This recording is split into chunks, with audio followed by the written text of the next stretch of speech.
Let's stop talking shit about Konami so it doesn't happen again. Yeah, yeah. So we just got a blue screen of death, and I think it was because running Ethernet. I have a tendency of sometimes getting blue screens on this computer or this laptop when I'm using the onboard NIC, onboard Ethernet NIC. So I just switched back over to Wi-Fi, and I don't like using Wi-Fi because we end up dropping lots of frames. The quality isn't as good as it is when we're using Ethernet. So I apologize for that, guys. I did Ethernet on last week's stream. I had no problem, you know. But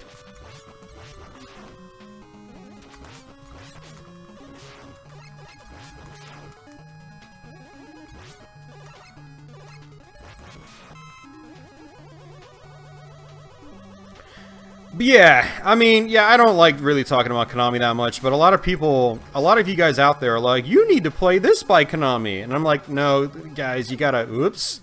You gotta understand, it's not that easy. I'm not about giving companies like Konami free money, you know.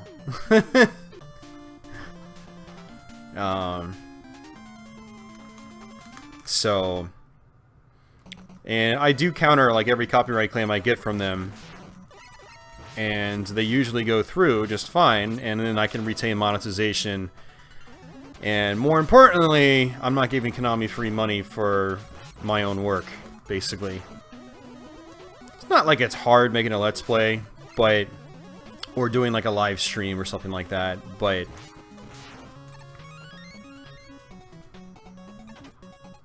I mean, regardless of how easy it is to do it, you're still spending time only to give someone else money for your time, and that's not cool in my opinion.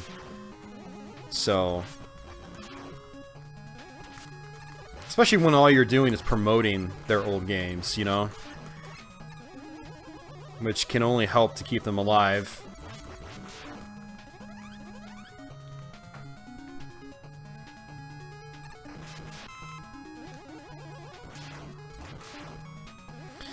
So yeah, hopefully we don't have any more hardware issues. I really hate it when the stream gets interrupted on a YouTube stream.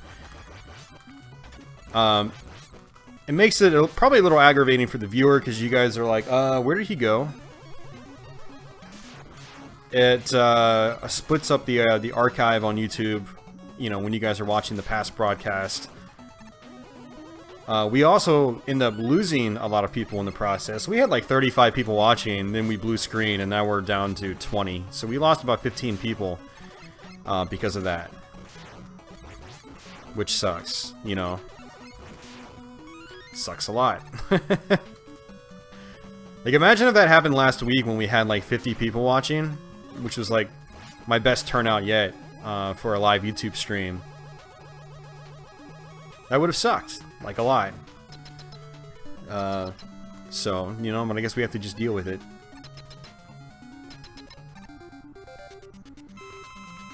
Yeah, Georgia, I like the stage design too. I don't like the music though. It's like a tease. It's like, oh, we're gonna start off like really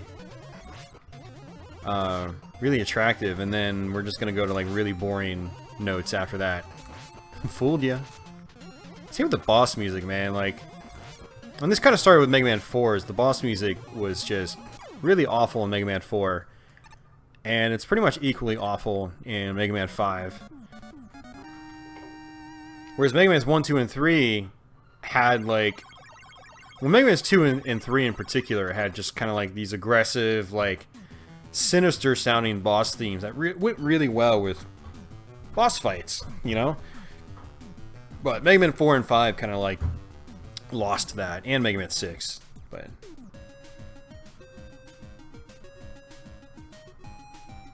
nope, Larry, it was me. I apologize, man.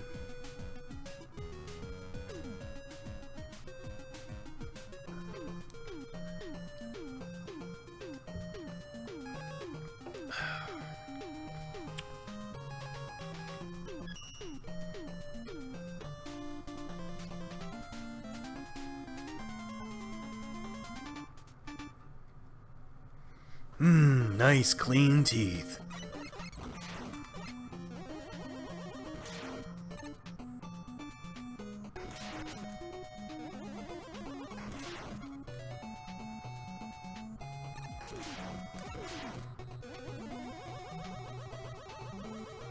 This is probably one of the better stages in the game, though, because there's actually, like, some animation on the backgrounds and things like that.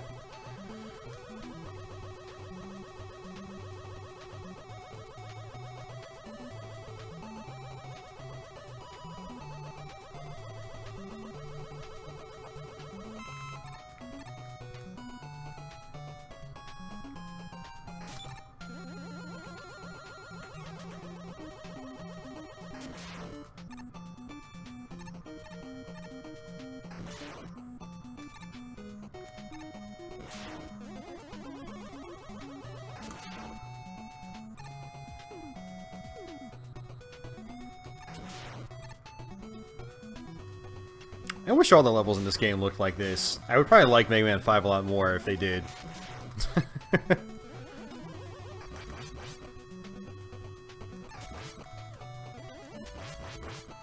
Some levels look like super mundane, others look like really cool, like this.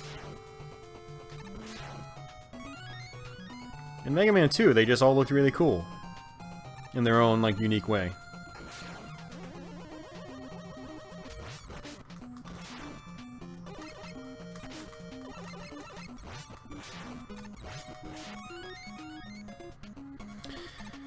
You're really giving me some extra lives, though. I'm okay with that. Missed the V for Mega Man 5. But like I said, I don't intend on getting beat. I'm not too worried about it. I mean, beat the ability. Not actually getting beat by the game.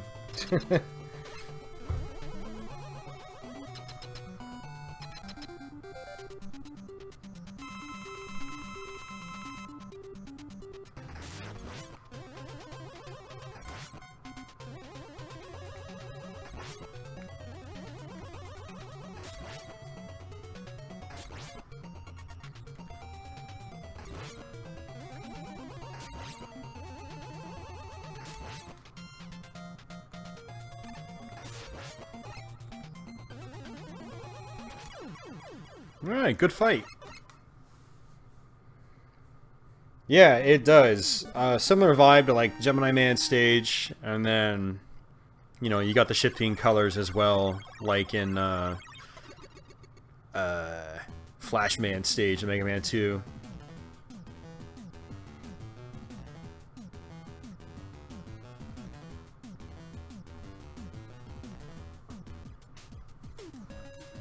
You've got a weapon you're probably not going to use. Congratulations.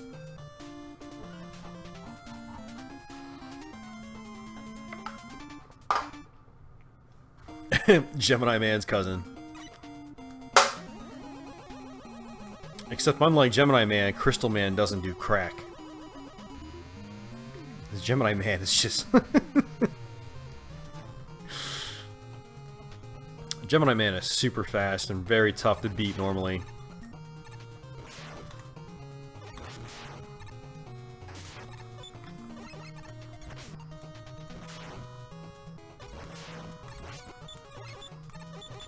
This game really likes to make you wait, by the way.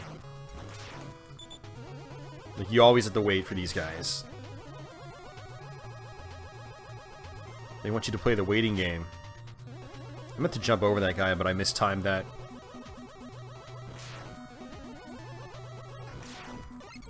Why are there chickens here? It's so out of place. I mean, I could kind of understand, like, the whole penguin thing on, like, Gemini Man stage, because it feels like a cold level, you know?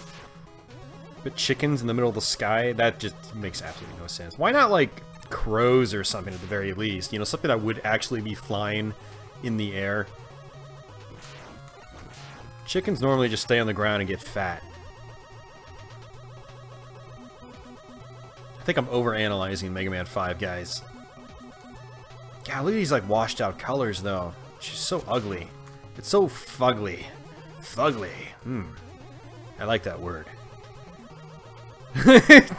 Doing the funky chicken. Doing the funky chicken.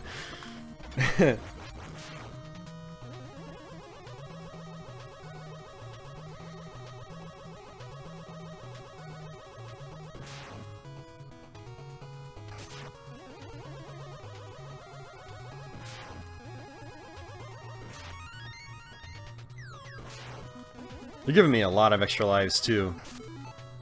Yeah, we got 8 lives, even though we've died a bunch of times.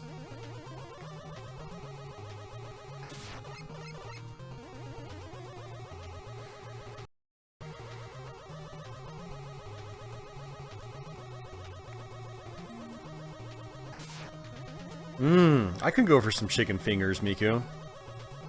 I like that idea.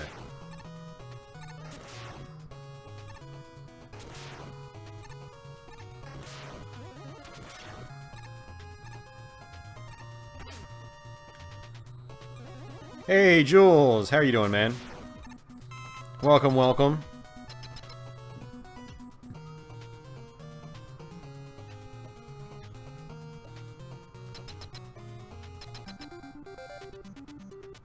There's something I always dug about the look of them, even with the fugly colors. I mean, even with the fugly colors, like, back in the day, like, I didn't really notice, like, you know, the washed out look. But now, it having been, you know, well over, oh god, over 25 years now since I first played this game, I now notice that sort of thing. I've got 25 years of experience to draw on.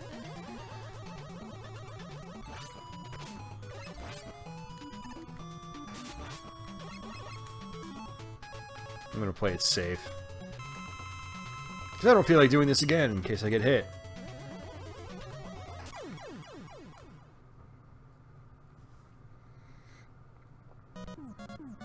Early? No, Jules, you're actually about 2 hours late, but we got a blue screen of death on my stream rig, so the stream went down. We were down for about 5 or 10 minutes. So, that happened about 15 minutes ago, 20 minutes ago. Jiro Man got the Greek sandwich.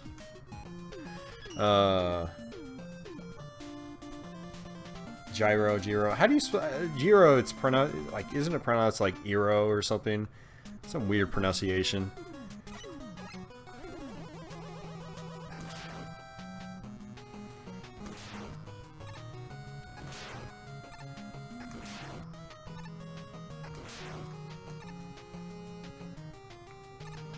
It's kind of like what I was talking about. You just hold charge and then you just let it rip. It's like you don't have to actually do anything. Hold right and charge. Okay, with this part. Hold right and charge. Hold right and charge. Mega Man 4 doesn't really have design like this. You usually have to stop and actually think about what you're doing. Obvious secret is obvious. Hey, Smoke, how you doing?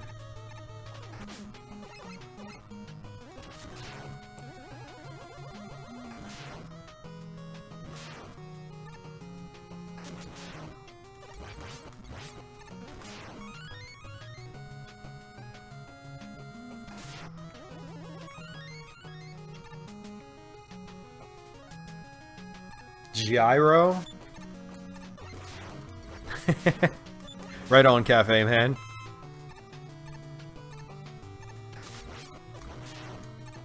Are you from Pittsburgh?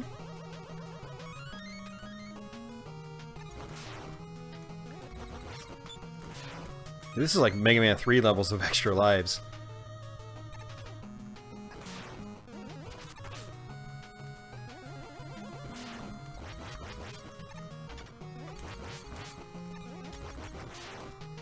Oh my god, what are you doing, game? 9 extra lives.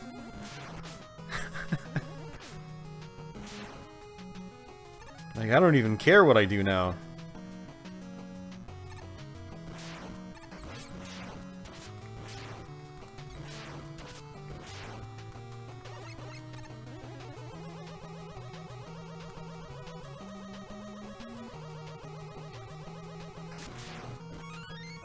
Oh, it doesn't go over 9. I was gonna say, like, don't we have more than 9 lives?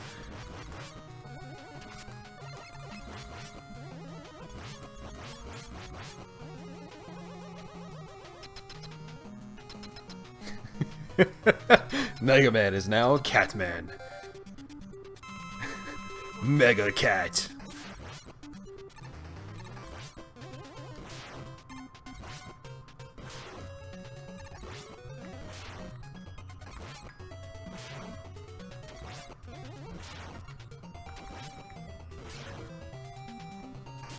Oh! Thought he was just gonna launch some more grenades.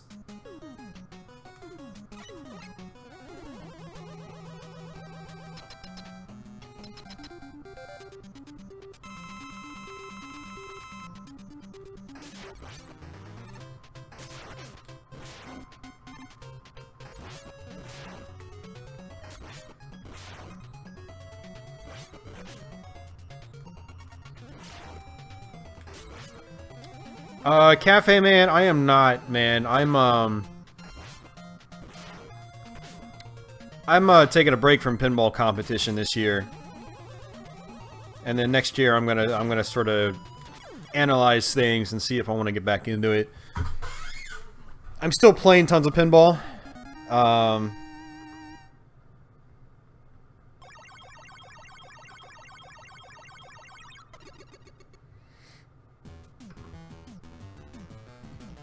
And thank you very much, Ronnie, by the way. And you know why. Yeah, I would love to go to Replay FX, but I am not. It was just, it cost me way too much money last year. And this year I technically have the money to do it and be fine, but I'm just going to take a week off around the same time as Replay FX and just kind of enjoy myself. Have like a personal vacation. Did I play the Super Mario Pinball Machine? Yeah, I did, actually. There's 2, actually. There was the original, just called Super Mario Brothers, and then there was another one called Super Mario Mushroom World, which was more based around Mario World. And it was like a mini-size, almost like novelty pinball machine. But yeah, I played both, much more so the first one. They're not great machines. But I don't know, they're still fun, especially as a Mario fan. The first one has like a video mode where it's like a side-scrolling platformer, just like the classic Mario.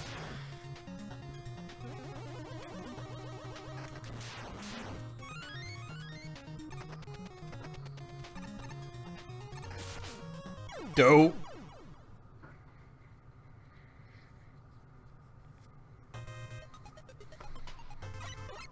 Jules, pinball, it involves a ton of skill, man.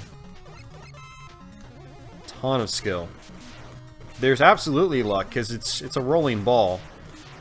But there are flipper skills and techniques to use, and then nudging maneuvers, like pushing the machine around to try to get the ball where you want it to go.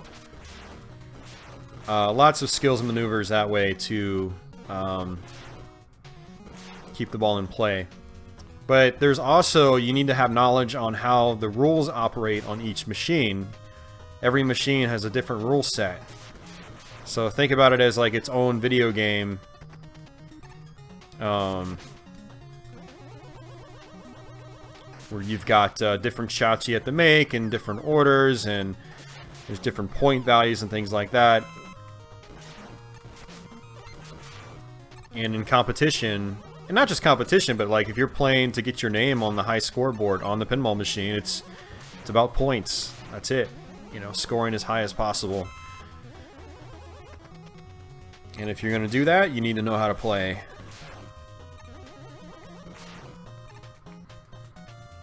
You need to leverage the luck and make it more a game of skill, basically. And so people that aren't familiar with pinball look at it and they think it's just a bunch of luck. But when you see a really good player play, you kind of understand, like, it sort of clicks. You kind of understand what's going on. And You see the flipper skills and stuff like that.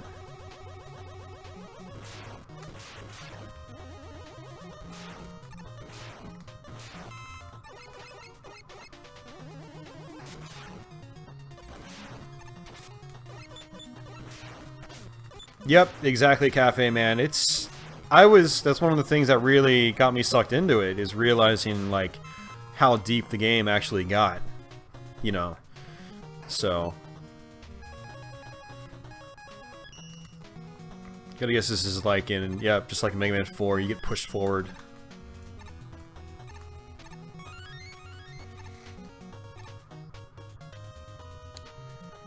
Did I ever play Pinball Fantasies on the Jaguar? Absolutely, yep.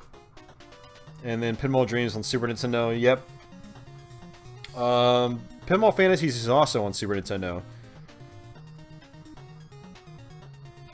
At least in Japan it is. I don't. Yeah, no, I was pretty sure Fantasies was also released in North America on Super Nintendo.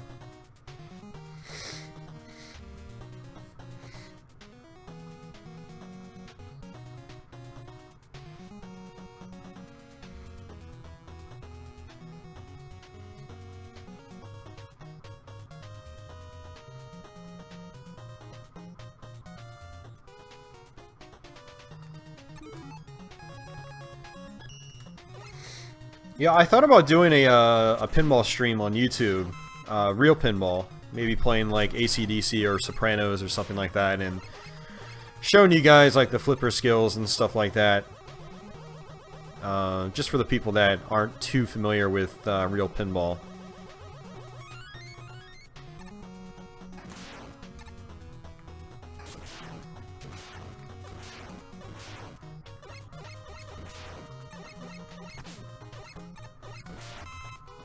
But I do have a pinball YouTube channel for anybody that's interested in that. If you want to follow my pinball doings on YouTube, I have a separate channel for that. And I actually do a weekly Twitch stream for pinball on the Buffalo Pinball Twitch channel every Wednesday morning.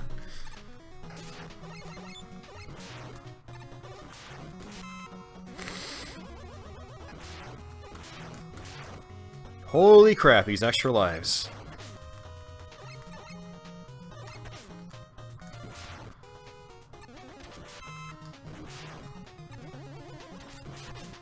Oops.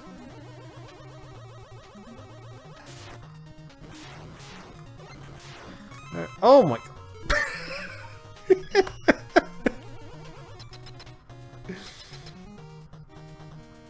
Mick Portal, thank you very much.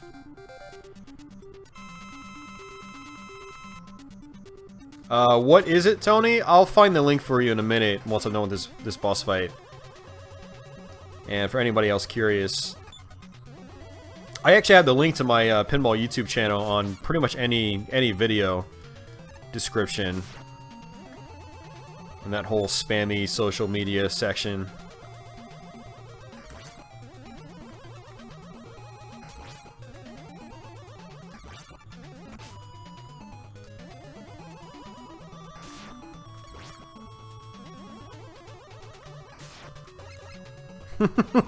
Extra guy, man! Doesn't quite sound as appealing as Mega Man, but, you know. Gotta at least label things properly. Yeah, every boss in this game has space jumps. You know, with the slide attack, it actually makes them really easy to avoid, because you just slide right under them. Oh, you're a meme star. Alright, well, go away. I don't know why you're coming back.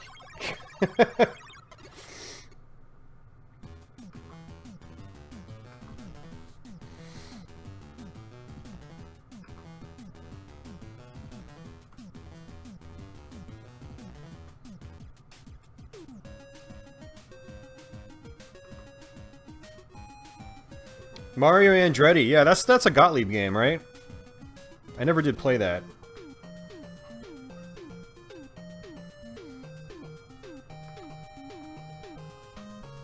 Alright, so Tony and anybody else that's interested, this is my pinball YouTube channel.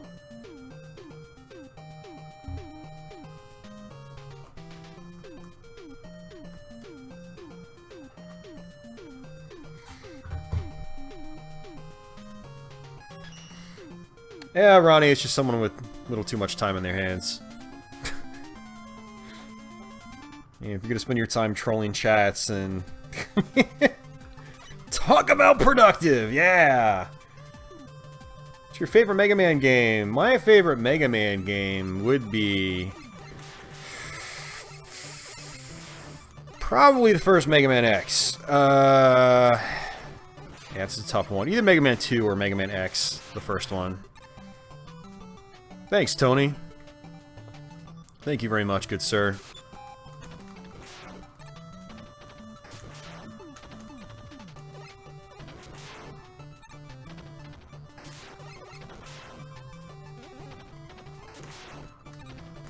There's another extra life.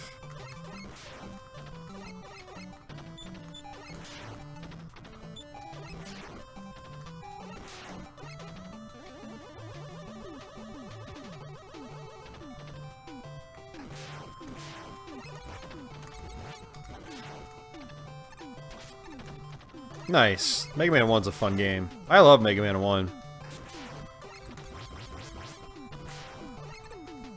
Mega Man 1 is so unique compared to the rest.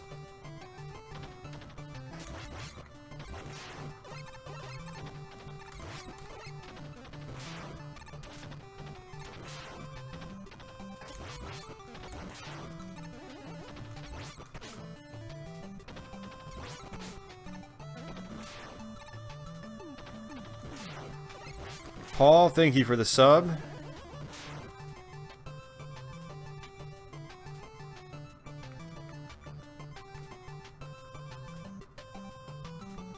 Nice, Christopher. Very nice. Oh, Georgia, thanks for checking out my No Talk channel as well.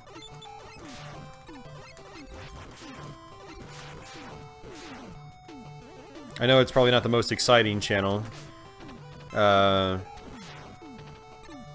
But it's good to be able to, like, reuse a lot of my gameplay footage. Some people just want to see long plays of games to see what they're like. They don't really want to hear anybody talk.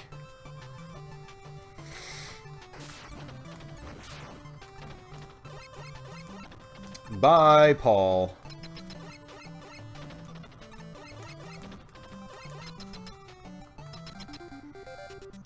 Yeah, Mega Man 1 could be tough. Absolutely. Absolutely. This is actually probably my least favorite boss.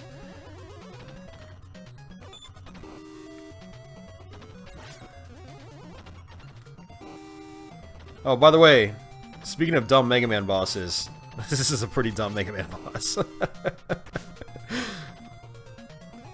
To go back to John Gaines' question from earlier today, what are the dumbest Mega Man bosses? Well, this has got to be one of them.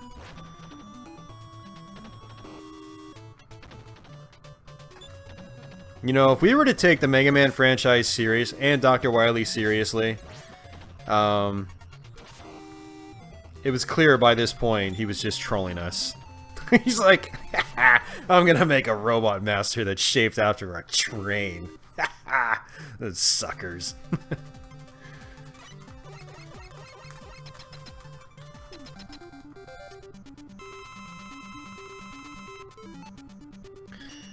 I don't want to use it, Tony, because it's boring. So this is Stone Man's weapon. Wow, look at how amazingly awful this weapon is. I mean, it does damage, but it's just not much fun to use, so I just prefer to avoid it completely.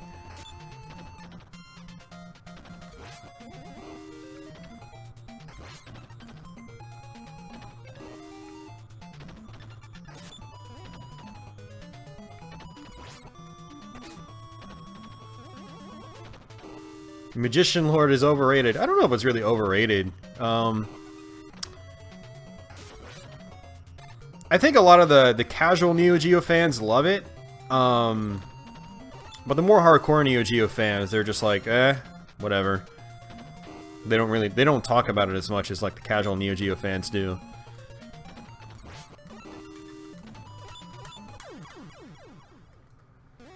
I mean, the more serious Neo Geo fans, they kind of like rate it about, you know, where it should be. Like it's an okay game. It's an early game. It could be fun and rewarding if you're good at it, but it could be really frustrating and not if you're not good at it.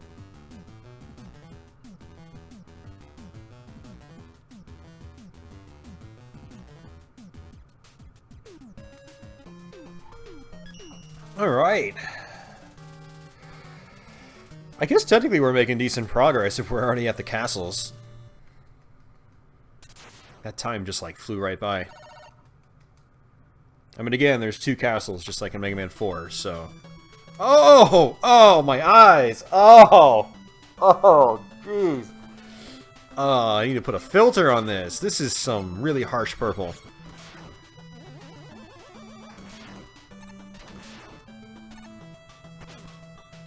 Developers were like, you know, we need to make Mega Man 5 stand out from the rest. I think they picked the wrong ways to make the game stand out.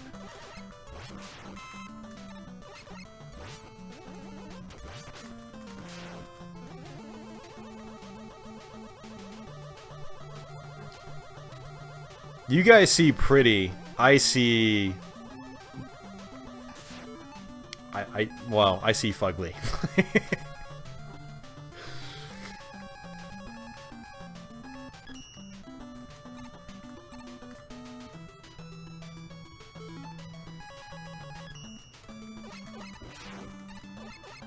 You see, guys, Sunset isn't purple, though. I don't think I've ever seen a purple sunset before. And I've seen many sunsets.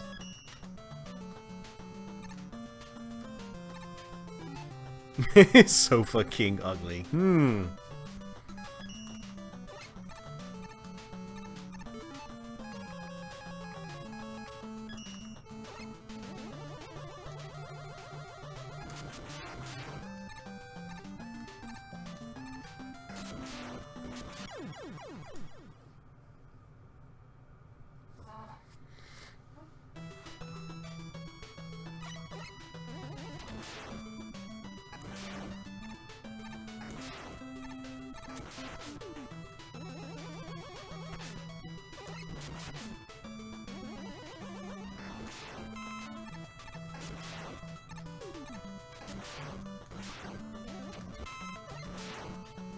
You know what this level needed? A little more blue to mix in with Mega Man himself.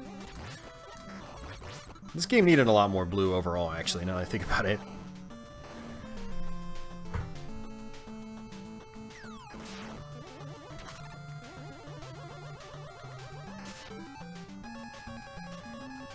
Yeah, so Mega Man 6 does that effect better, you know, where it's supposed to be dusk, you know, or something like that. I think it's like Tomahawk Man stage, where the sky is more like a darker orange, or like red-orange or something like that. And that makes sense. I'm like, okay, I get that. But this is just like... I don't know.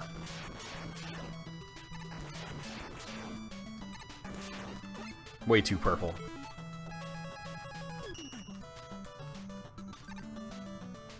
Well, pink, I guess. I guess technically it is pink, not really purple.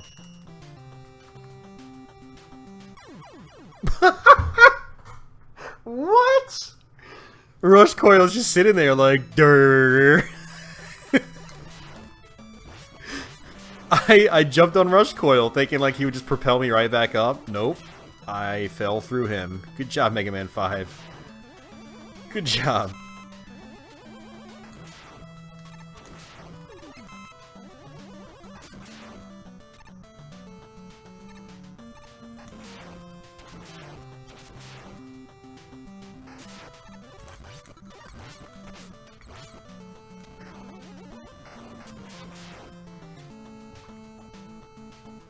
You have pink sunsets in Kentucky all the time. Interesting. I mean, maybe it's a location thing. Maybe somewhere in Japan they have pink sunsets. I can tell you in Virginia, we don't have pink sunsets. Not even purple sunsets.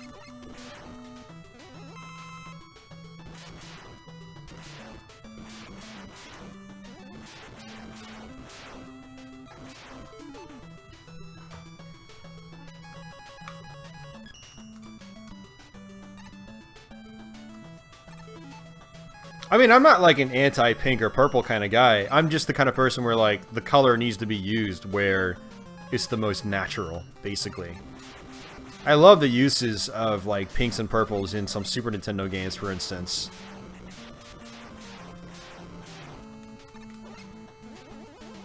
But in this part right here, it just doesn't work for Mega Man, in my opinion. That's just my opinion, you know. I don't think it works. It's very pastel-y, you know, and like then this guy comes out. Look at that bright green. It's just, man, what were they thinking? What the hell were they thinking, man? It's just everything just looks very pastel-y. All right, let's see if we can get by doing this. Whoa, that was close.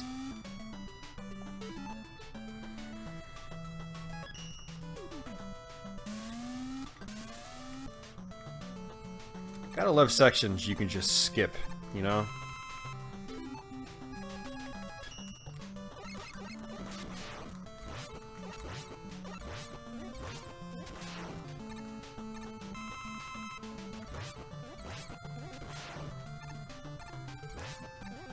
Gotta love enemies that are annoying as hell, too.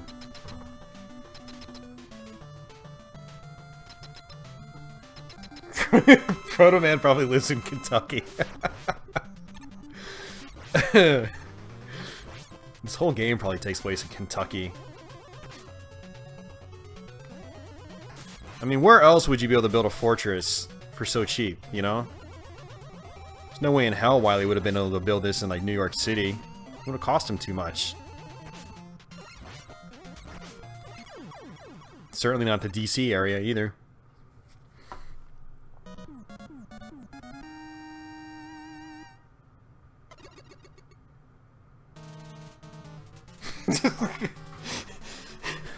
MEGAMAN 5, Wily Strikes Kentucky.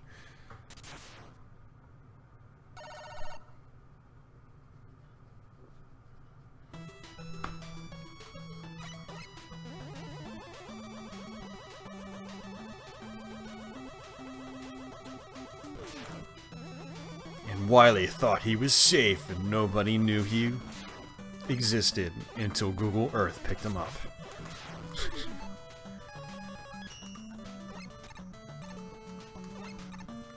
Really bad joke. I'm really slow right now, guys. I'm super tired. Oh, these respawning enemies.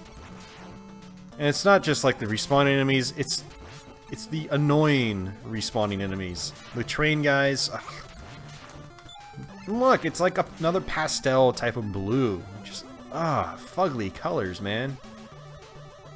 Oh, I had a feeling that was gonna happen. I was like, no, that's too good to be true. There's gotta be spikes down there.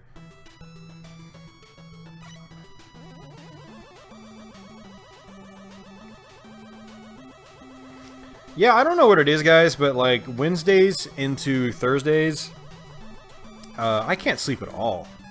So Thursday is my first day off of the week, and so when I get home Thursday morning and I go to sleep, I always have a hard time falling asleep for some reason, even though it's my first day off. I should be able to relax and just sleep okay, you know?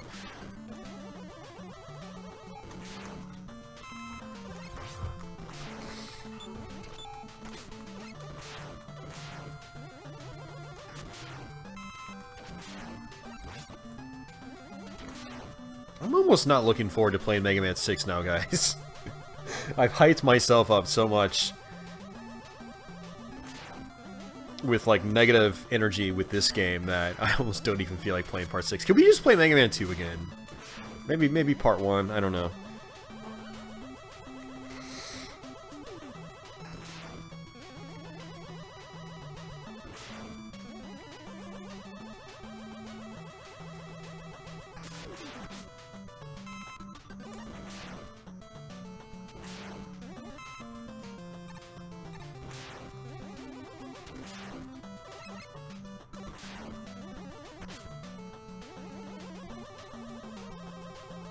I have a feeling we don't really need that.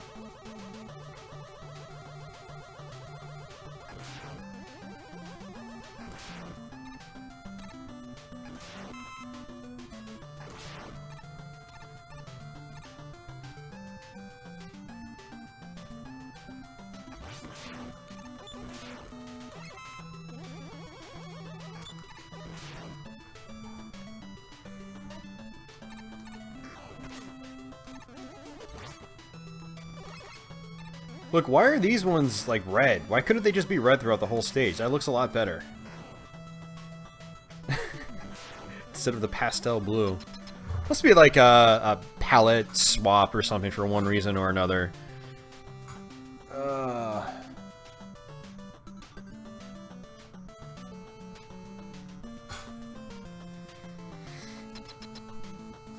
Mega Man Power Battle is a fun game, Ronnie. I do like that quite a bit now. Now that I've actually finished the game, like, intentionally. We're gonna have to do a Let's Play on that sometime.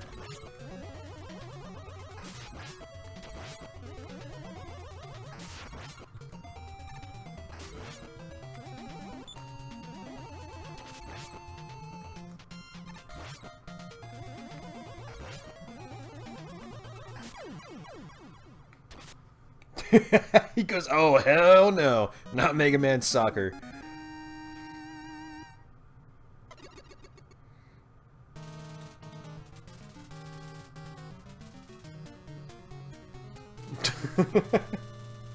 That background was made in Microsoft Paint.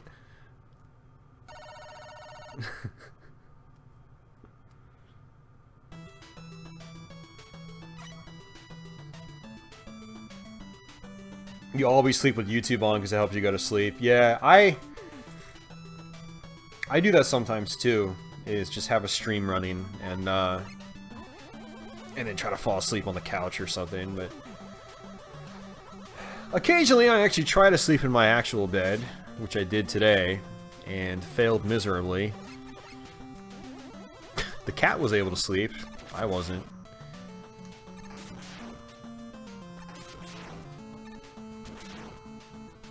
It's not to say I didn't sleep, but it's like I would sleep like an hour and then wake up and then toss and turn for an hour.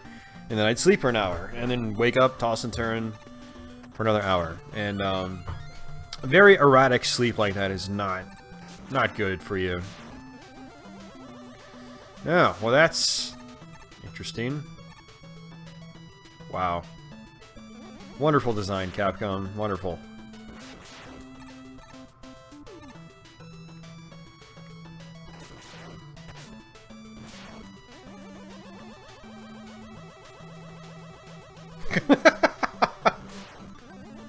Ronnie falls asleep to salad fingers. Jeez.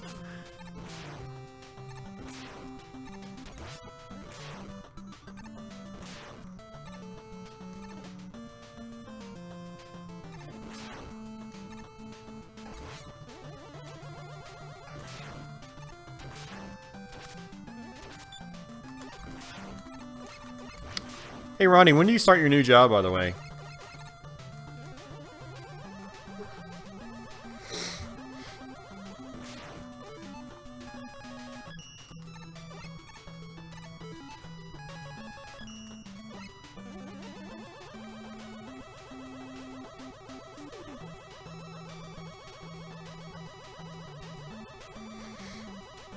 Waiting on the background check. Okay, gotcha.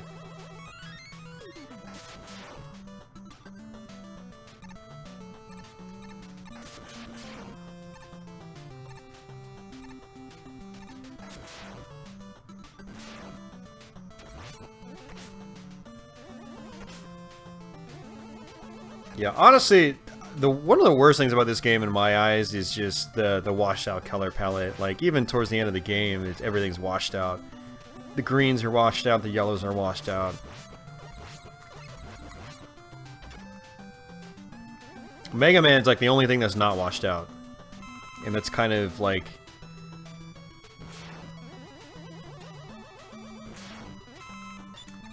not good. Sticks out like a sore thumb.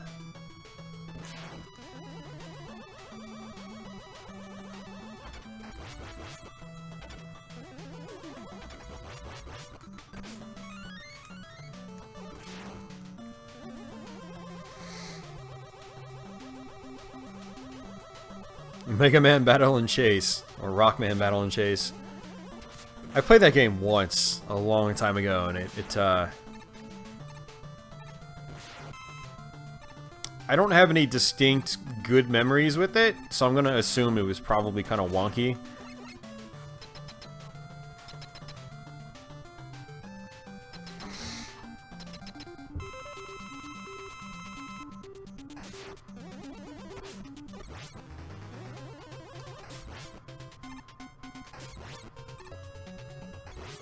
Remember this guy doing like a ton of damage. Decent amount. Not as much as I remembered.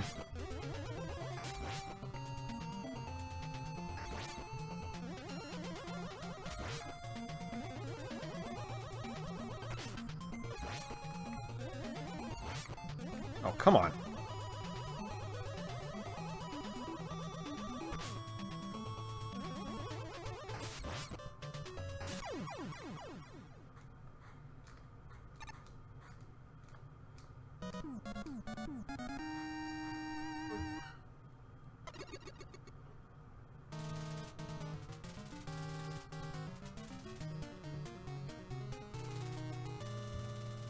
Yeah, I'm of the same mindset, Ronnie. I don't care what you do, just don't hurt anyone. And if it keeps you from hurting people, then even better, you know.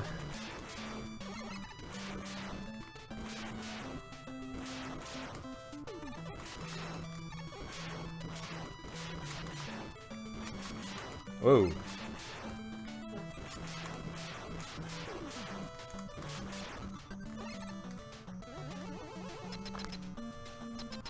Been hooked on Bloodborne. Yeah, you have. You and Wayne. I actually tuned into Wayne's stream the other night at work, and I think he signed off like right as I tuned in. I was like, oh, damn it. Yeah, Brandon's been hooked on the New Order.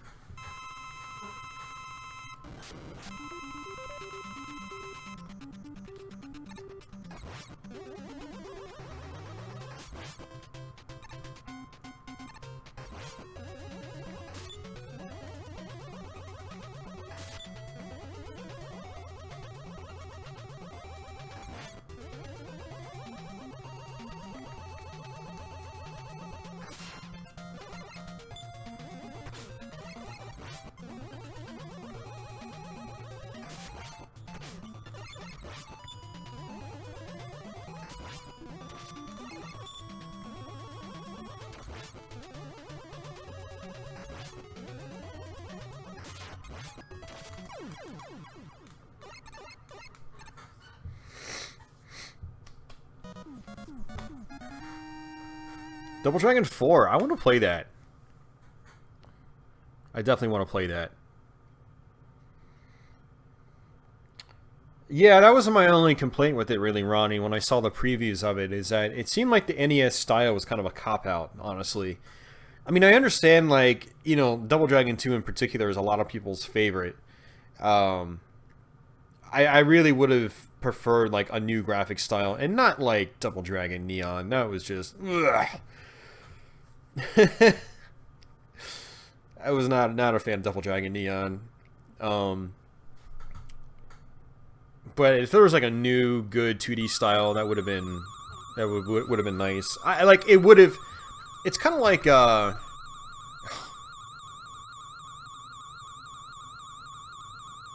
with it reusing the old like sprites and the old Double Dragon 2 style, it doesn't feel like an actual Double Dragon 4, you know.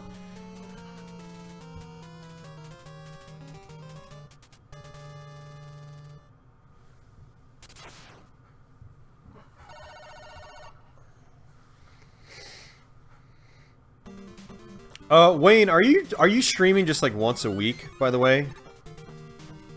Because I noticed that you titled your stream Bloodborne Tuesday.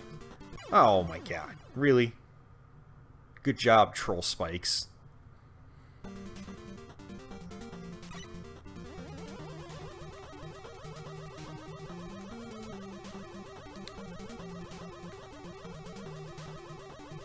Yeah, we're talking about Double Dragon 4, but... oh my god, I did it again.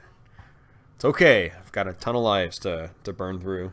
Might as well use them up. I mean, it's like having money and then dying before you spend it.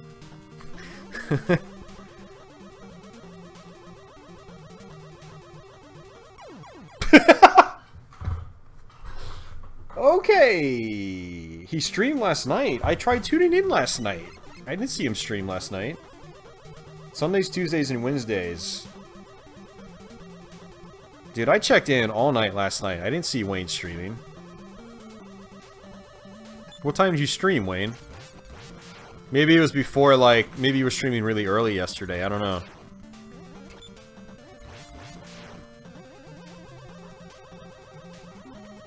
Sundays, Tuesdays, and Wednesdays. Okay. Well, that's good, man. You don't conflict with my streams, then. Those are the perfect times to stream, because those are the days I can tune in. I can't tune in Thursday, Friday, Saturday, because I'm usually streaming myself.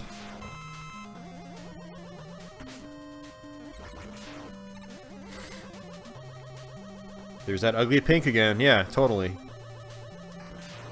Totally. Hour and a half. 11 p.m. your time. Dude, I was totally looking at 11 p.m. your time. That was like 2 a.m. my time. Where were you, man? I don't think you were really streaming, Wayne. I think you're yanking my chain. Ow.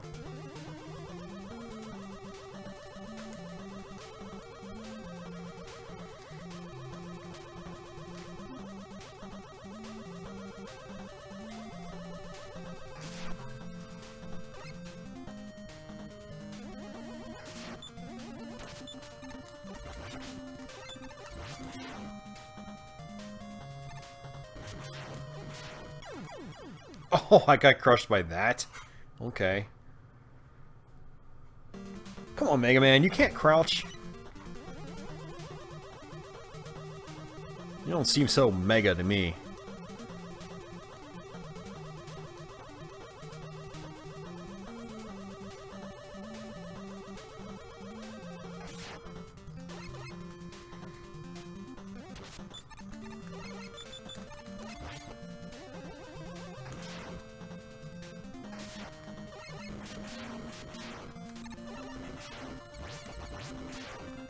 But now with the rig up and running, I'm able to stream more than just PS4 games. Hell yeah, man. So how's your new computer treating you, man? Hopefully it's treating you better than mine is. My CPU is currently in the mail to AMD. Please don't kill me. No, okay. See, if this was Mega Man 4, you'd be able to cut through multiple blocks with a charge shot. But no! All the good things, like, they established in Mega Man 4, they, like, backtracked on in this game. I don't know why. I really have no idea why. Like I said, guys, I don't hate Mega Man 5. I'm just kind of, like, whining because, like, I'm sad about some of the design choices they made. We're on that color palette. Oh my god. But, like, how your charge works in this game is not as satisfying as it is in Mega Man 4.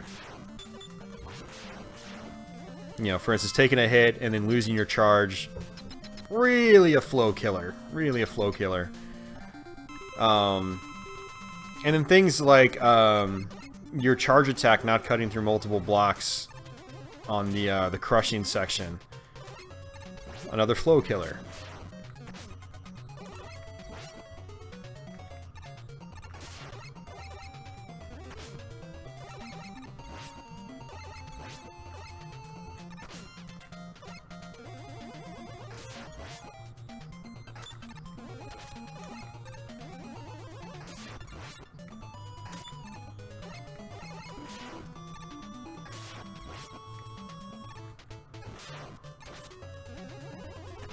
Look.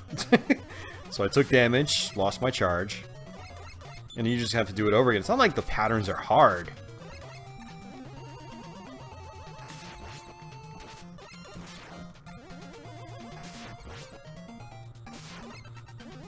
So it feels more, I guess my issue with it is it just feels more like you're wasting time more than anything. And that's not a good feeling to have when you're playing a game like this. Having, like, patterns set you back just to waste time, that's not a form of fun. Gameplay and wine.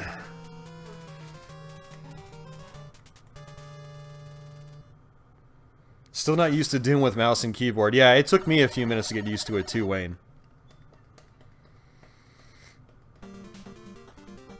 Nice, man. do you have an upscaler, Wayne, or did you just do like emulation with those retro games?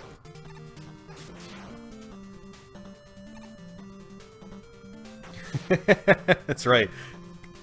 Questioning Capcom's design choices from the past. Like, why is there an energy tank right here? I can't really complain about that, because Mega Man 3 and 4 does that quite a bit. Hell, even Mega Man 2 does it a little bit in the beginning of the game. You know, Metal Man stage, free energy tank right in the beginning. Mega Man 3 does it a lot, though. Here's some free power-ups. Here's some more free power-ups, and here's even more. If you lose at this game, you really suck. I think that's what they're trying to communicate to the player in Mega Man 3.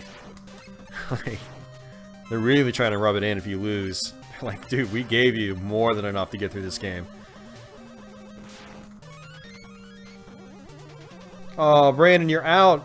You're out. No, Brandon, stay. We're about to play Mega Man 6. Mega Man 6 is the one that he likes a lot. I don't know how he likes it more than Part 2, but I don't know. It's black sheep of the family. No, I'm just kidding. Just kidding, Brandon. I love you, man.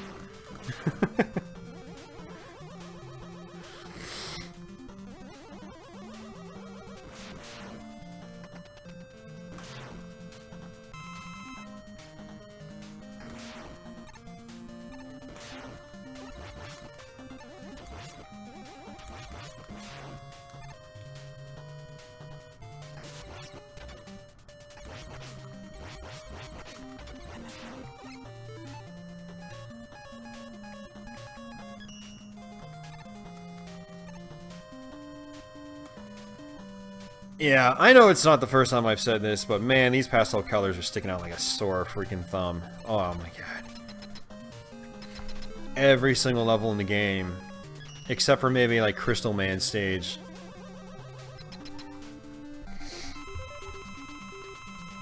Alright, we're gonna go ahead and use an energy tank. Why not? We've got plenty. This is not a hard boss fight either.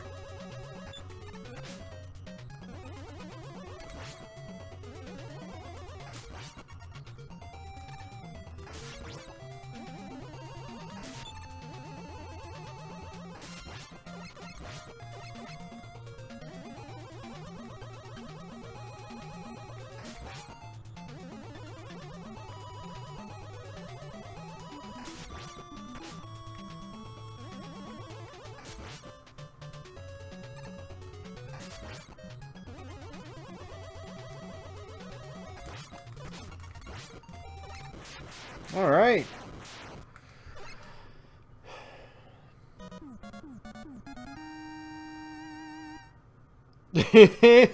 Phantasy Star 3 and Final Fantasy 2 are black sheeps of their own franchises. That's true.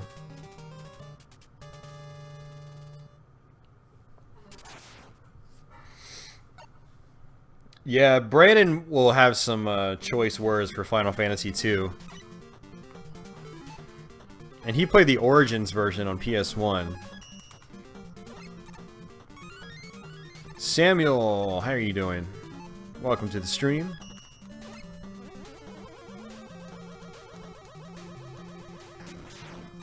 We are battling it out with pastel colors.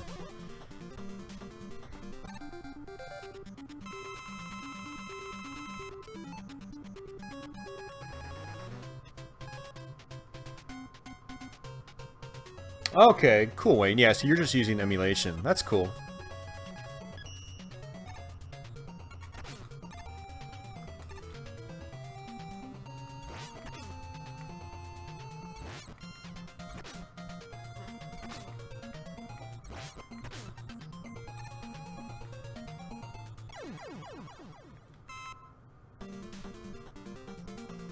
Alright, see you, Brandon.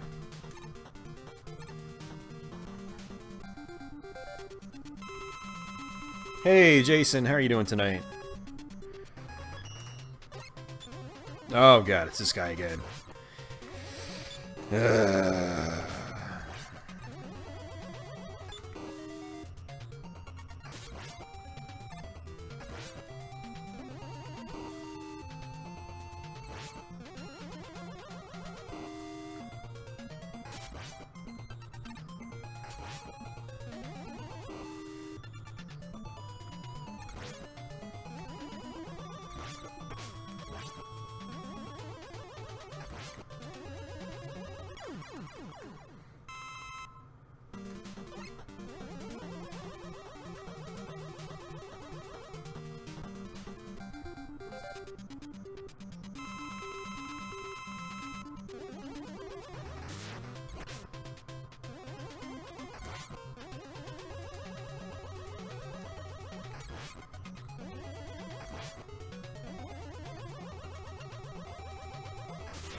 Alright, right on, Georgia. We'll still be here. And if we're not, it means my system crashed, and it'll be right back.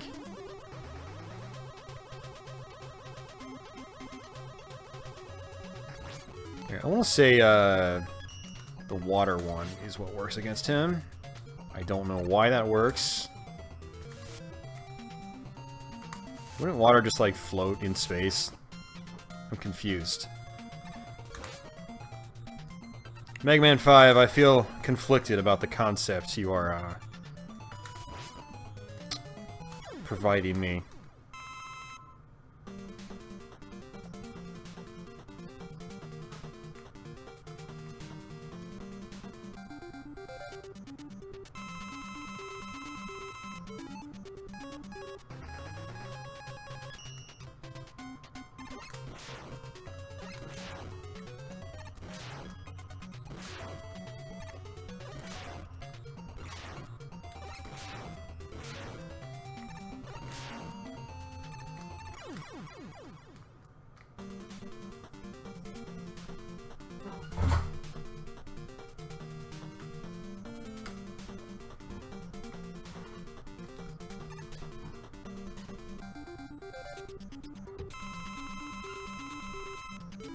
Yeah, John, I agree with you. The weapons in this game are not very interesting for the most part.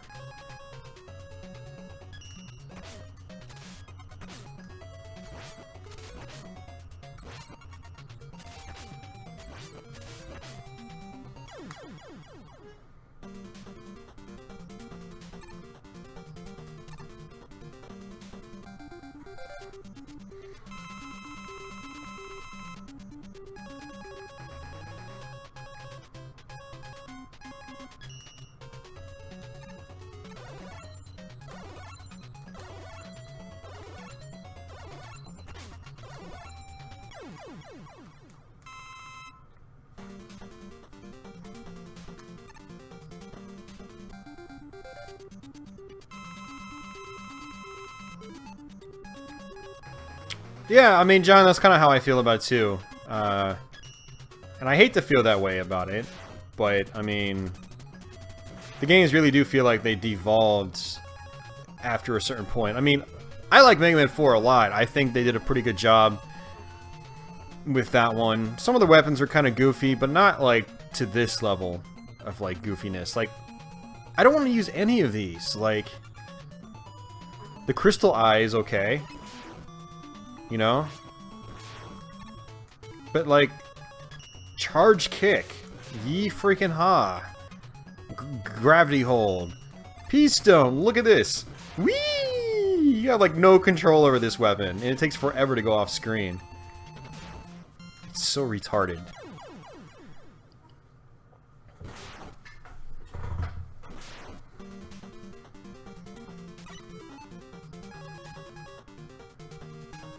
And then, like, the arrow is kind of dumb. Really, of all the weapons, the gyro attack and the crystal eye are really the only useful ones. The rest are just really dumb. The nuclear bomb, or whatever it's called, is cool, but it's too close range. You know, you're never gonna want to use it. The wave is dumb. They're just all dumb. Sorry guys, this game's dumb.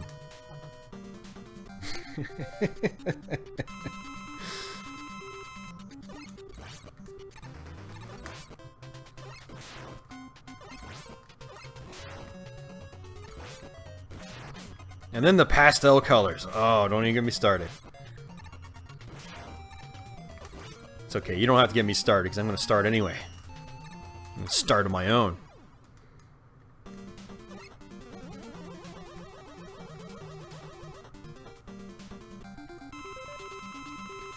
I think that's the issue, Jason. I think is they were trying to be creative instead of thinking of like what would actually be useful and fun to use.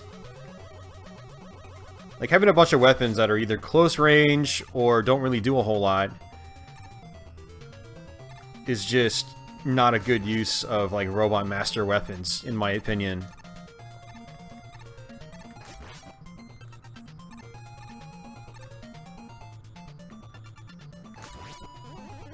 You know, Mega Man 2, you had so many different types of like projectile attacks. They were so fun to mess around with because they were useful in like the normal stage designs. And Mega Man 5, it's like so many of the weapons are useless. Just go through the whole game with your Mega Buster. That's okay. I mean, for a lot of people, experimenting with the weapons is part of the fun. And 5 seems to give you the least amount of flexibility when it comes to messing around with the weapons. Which I think is a damn shame, honestly. And Mega Man 6, I think it does it a little bit better. There's more projectiles in that. Some of them are kind of wonky. Georgia is back! And the stream didn't freeze.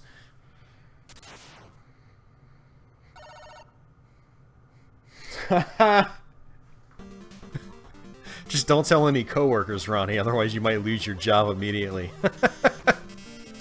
Ronnie's gonna be working for the United States Postal Service. Just don't tell your coworkers you're playing the games called Postal.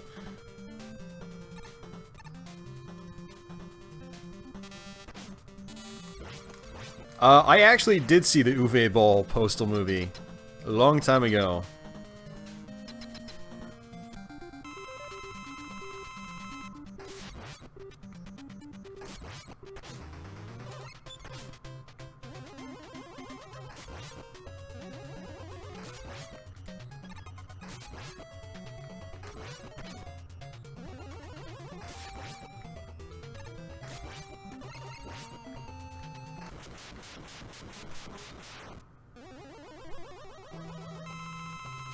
Oh, we're already at the end. They didn't even want to give us like a second stage to go to. I'm okay with that.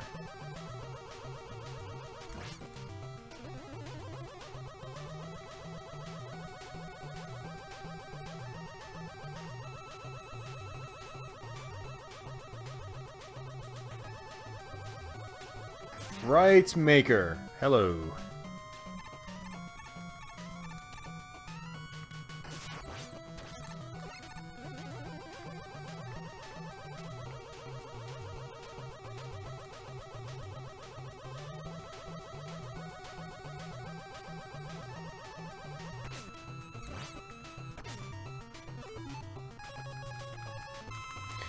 Yeah, I remember Mega Man 7's final Wily fight being a major pain.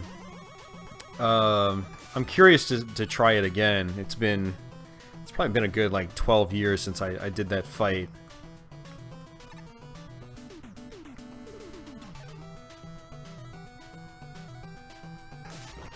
Yeah, I do like Mega Man 4's final boss music. I do like that tune a lot.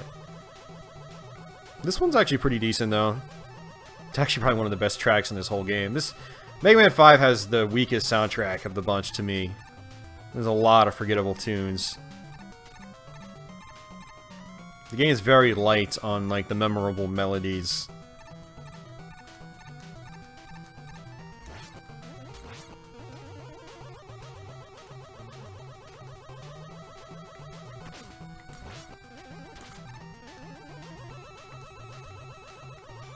But this tune like could fit in to a lot of the other Mega Man games just fine. I hate how every time I play Mega Man 5 it just leads to lots of criticism. That's what happens when I've got a YouTube channel that's all about talking about things. Always leads to it when I play this game.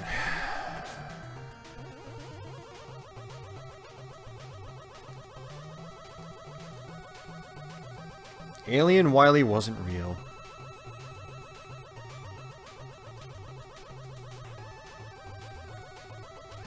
Yeah, he was just a fake.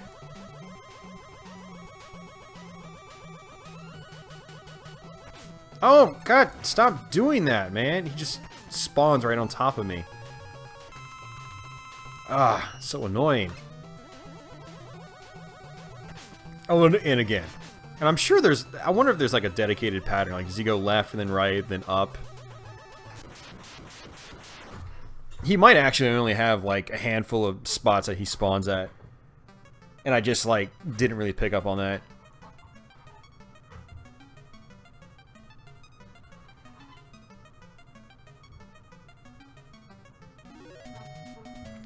I have not heard those, no.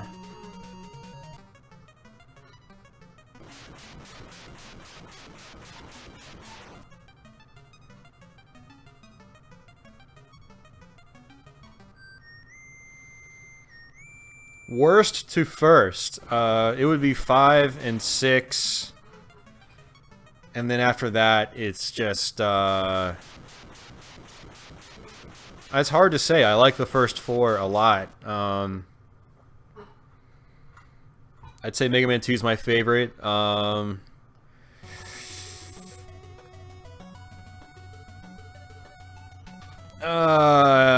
It's really hard. I mean, there's parts of 3 I don't like that much anymore.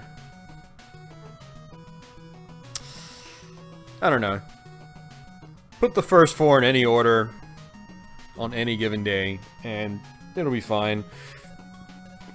But 5 and 6 are my least favorites by far. Which is why I almost wasn't looking forward to doing this stream. I was like, yes, I want to play more Mega Man! And then I realized I had to play Mega Man's 5 and 6 back to back, and I was like, ah, sinking feeling in my gut.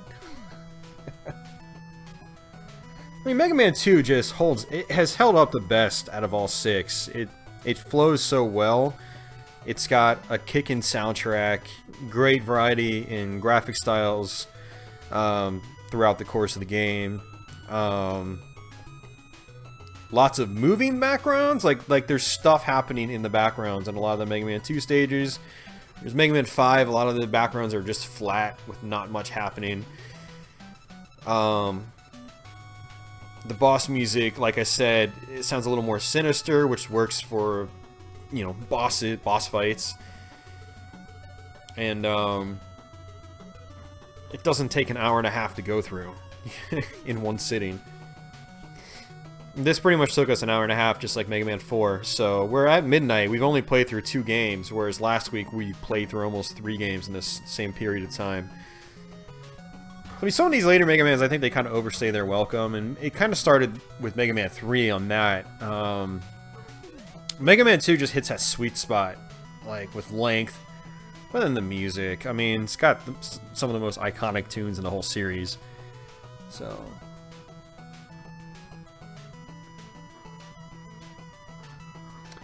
Ever play Assimilation? I did not play that, but yeah, I know what you're talking about. That homebrew, yeah.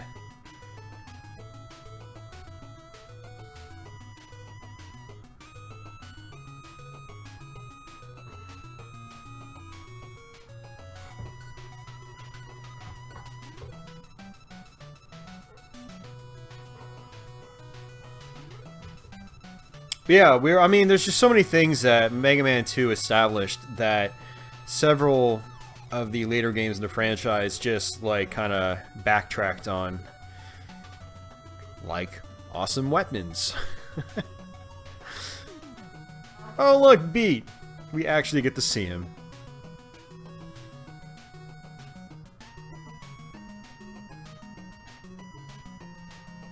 If I had played through this game for the first time, and I didn't get Beat in the normal gameplay, I'd be like, who the hell is that guy?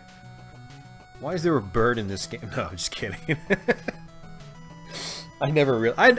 it's funny, like, talking like this, because I'm not really like that. I don't question my games. I especially didn't question them when I was a kid. It's just something that you kind of get into the habit of doing as you stream games live, you know, just to keep the talking going. But I'm not normally like that. I'm not like, why is there a bird in the game?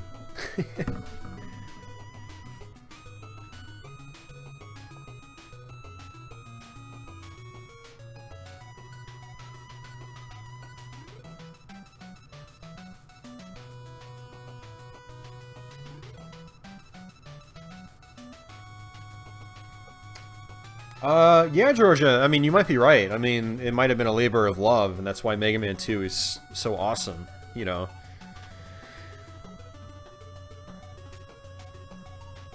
It's Capcom flipping you the bird. Oh. Alright, guys, so I'm gonna fire up Mega Man 6, but I'm gonna take about a 5-minute break personally. I'm gonna go eat a sandwich, because I'm getting pretty hungry now. It's been about 5 hours, 6 hours since I last ate, so... so we'll just let the intro to Mega Man 6 roll out a few times, and then I'll be back, and we'll play some Part 6. Ugh.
Alright.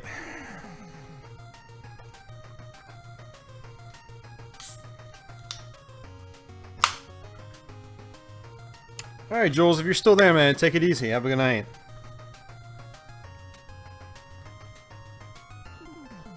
Alright, let's do this. Final game to play tonight.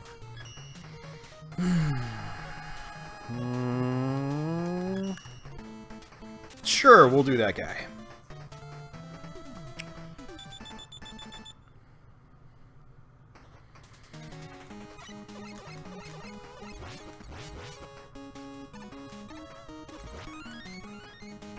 Oops! Wow, that's a bad way to start.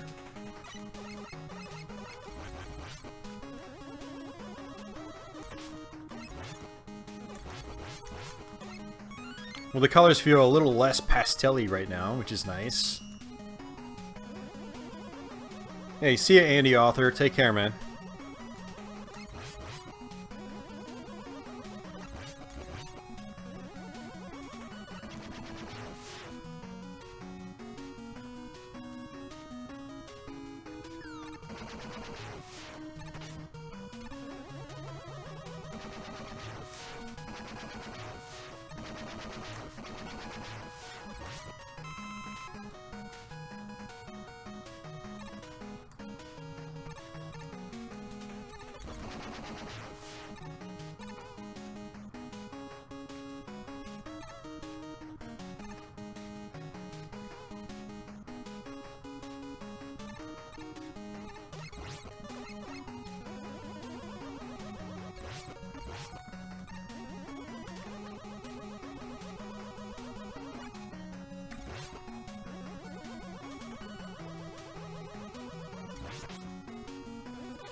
Wasn't expecting that.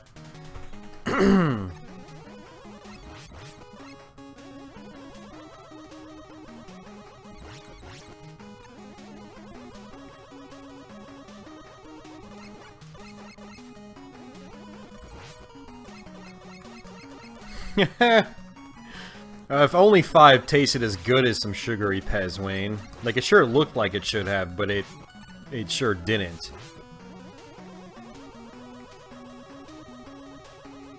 I love me some Pez. Yeah, you can still see there's like a little bit of pastel-y holdover from 5 in this one. With some of the enemies.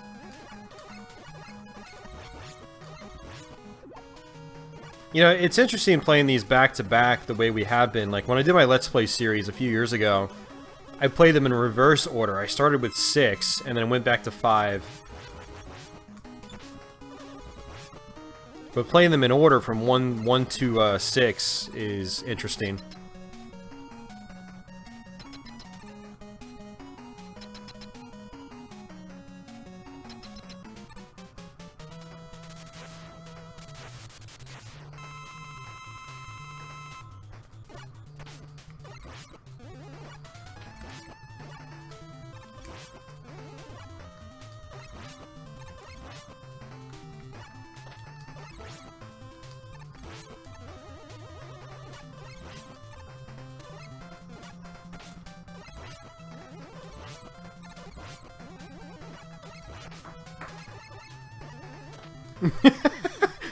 Patchoulie's playing with the ping pong ball in the other room.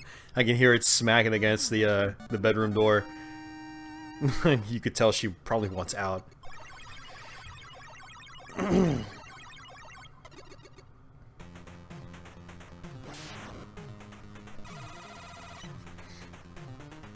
What about 7, 8, 9, and 10? I'm only playing Mega Man's 4, 5, and 6 tonight. So we already beat 4 and 5 on stream tonight.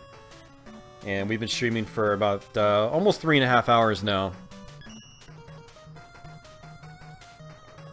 And after Mega Man... Whoa! After Mega Man 6, that's pretty much it. Random select. Who have we got? Plant Man? Yeah. There should be like, you should be able to press like up and start like in Mortal Kombat and have it randomly select. That would be awesome.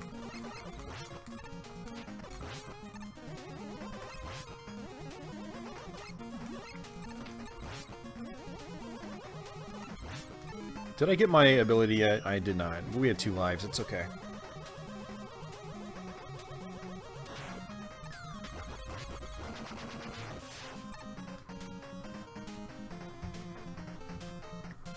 Yeah, more bright colors. You know, I didn't really notice these bright colors back in the day. I think these colors might actually look better if you're playing like in composite on a CRT. They might actually look a little more, you know, normal yellow and not like urine yellow.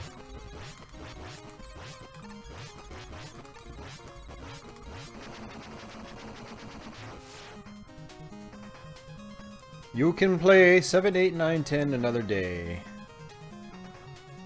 That is the plan. Well, no, not really. I don't think I'll ever do a 7, 8, 9, and 10 stream in a single sitting. That would just that would hurt my brain, honestly. I'm just 7 alone. Ugh. Ugh. Ugh. Ugh. Yeah, play the other Mega Man games later. Yep. No, I will definitely be playing through 7 and 8 on Twitch eventually.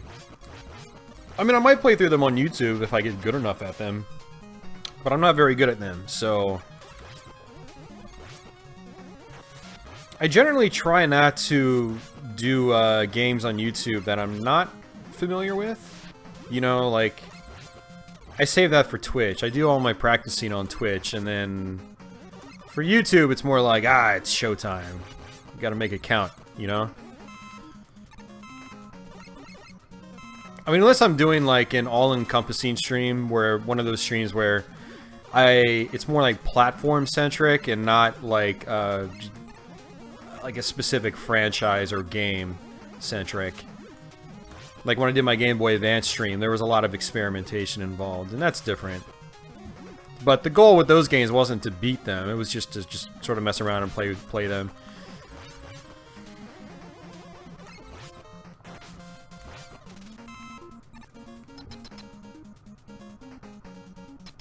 Night, Tony. Take care, man. Hopefully I'll see you on some Twitch streams this weekend.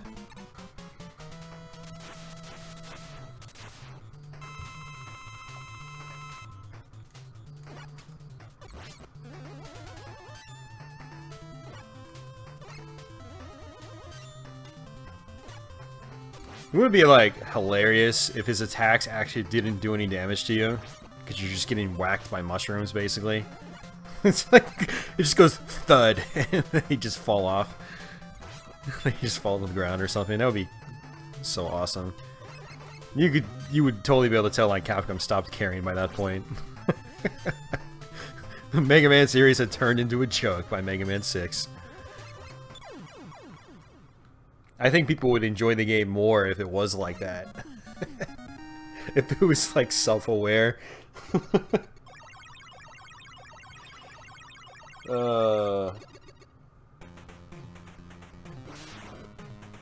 My least favorite Mega Man. Probably Mega Man X7. That's an easy one. I mean, if we're talking just classic series Mega Man, it would be, honestly, Mega Man 7. Like, I didn't really enjoy that one at all. I mean, I'm going to revisit it. Maybe I'll enjoy it in the future, but... I mean, I'd rather play 5 than 7, and I don't even like 5 all that much. Oh, I can't do random select anymore because it's going to throw me back to those stages. Oh, that sucks. Alright, well, we'll just do... whatever. Centaur Man. But yeah, on the NES, 5 would be my least favorite. 6 after that. I mean, I still enjoy all of them. I still like all the Mega Mans on the NES. I just enjoy certain ones a lot more than the others.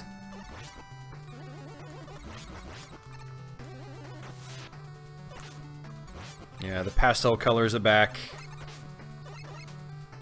You know what's funny is, like, I didn't really notice any, like, usage of, like, pastel type colors in Mega Man 4. That's the one that, like, a lot of people have gotten on a bandwagon lately to hate on. I don't see it. I think objectively it's way better than 5 or 6.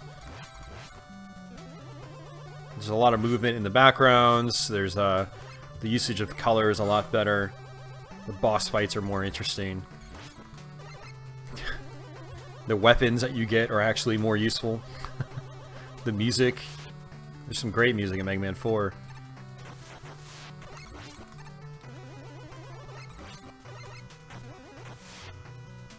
Can't trust people on the internet, though. When a bandwagon starts, you can't trust people on the internet.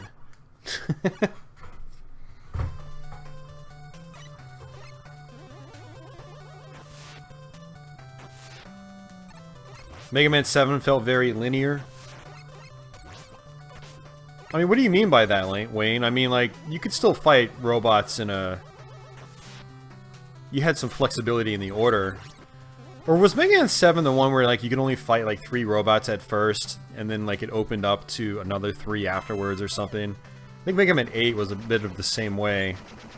So in that sense, I could see where it feels more linear. Whereas in most other Mega Man games, you just have all 8 Robot Masters open immediately.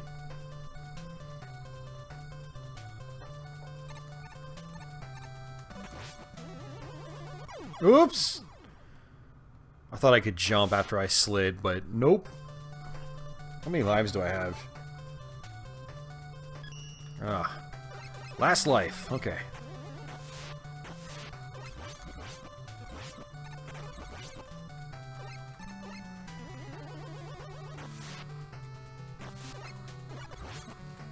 Yeah, I wouldn't say Mega Man 4 is my personal favorite, but I've... You know, as time's gone on, I've been able to look at these games more objectively. I realize how much more I like it over others on the NES.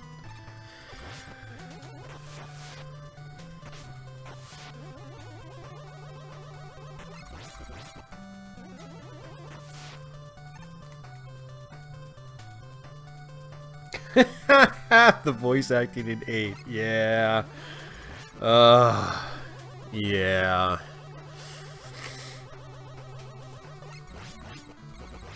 32-bit generation brought some great things to the table, but it also brought some not-so-great things to the table. For certain franchises, like Mega Man, like, why did they ever have to start talking? Why? Alright,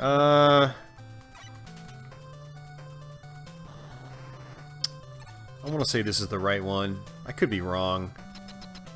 I'm probably wrong. I'm always wrong. Great, I don't have any energy tanks. I think the Yamamoto spear works against this guy. We're gonna find out.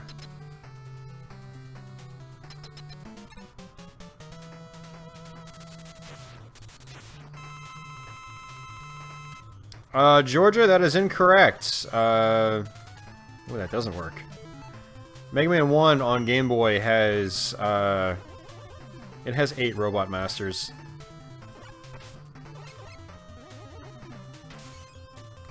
Wait. Ah, shit, I need to refer to my Let's Play. It's been a while since I played it. I thought it, you do the first 4, and then it opens up another 4 from Mega Man 2. And then Mega Man 2... You fight the first 4, and then it opens up another 4 from Mega Man 3. Okay, this sucks. This boss is a pain in the ass.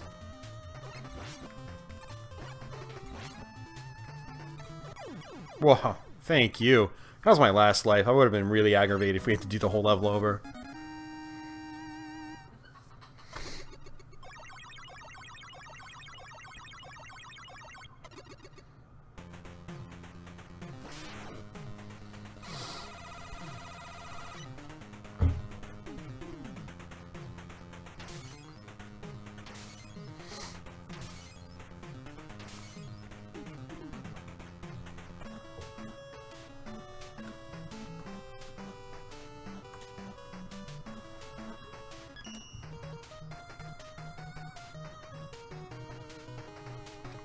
I'm gonna check Georgia. There's 4 at the start, but, and then I'm pretty sure after you do that, after you do those 4, you go and you do another 4.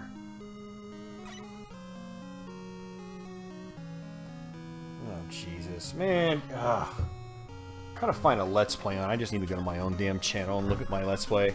I hate, like, these Let's Plays where it's like... And this is just a personal thing, but I hate the Let's Plays where, like, they split it up into a gazillion different parts. So if you're just trying to, like, you know, prove a point or something, a 10-part Let's Play is not gonna help you. You need, like, just a straight long play. Hey, look, my Let's Play came up. Came up in Google search.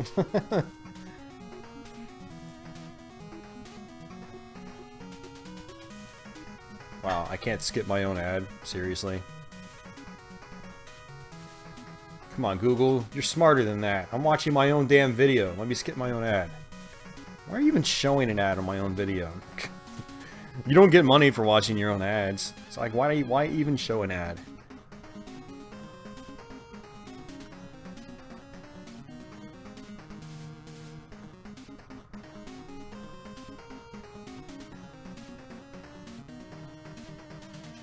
Yeah. Yeah, so Mega Man 1, like, I'm using Flashman's ability right now. Yeah, so you get, you fight the first 4 Robot Masters, then you go and you fight, yeah, there's Quick Man. And this is how pretty much, like, most of the Mega Mans on Game Boy were set up. The first 4 Robot Masters were from that game originally, and then the next 4 were from the next game up on the NES. So, in Mega Man 1 on Game Boy, you fight 4 Robot Masters from Mega Man 1. And then... after that, another 4 appear, and there are 4 Robot Masters from Mega Man 2. And the same thing happened in Mega Man 2. You'd fight the other 4 Robot Masters from Mega Man 2, and then you'd fight 4 from Mega Man 3. And then it would, that's how they worked. Up until Mega Man 5. Mega Man 5 on Game Boy was like a brand new game.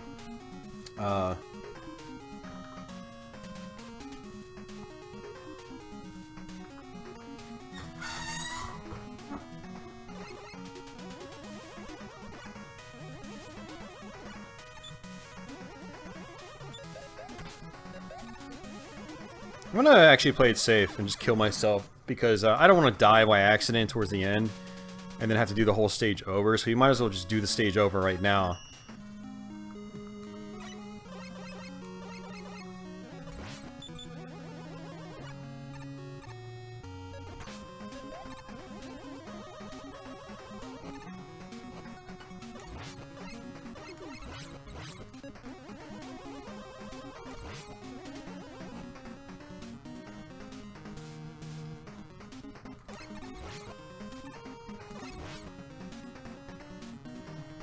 Yeah, Mega Man 1 for Game Boy is tough.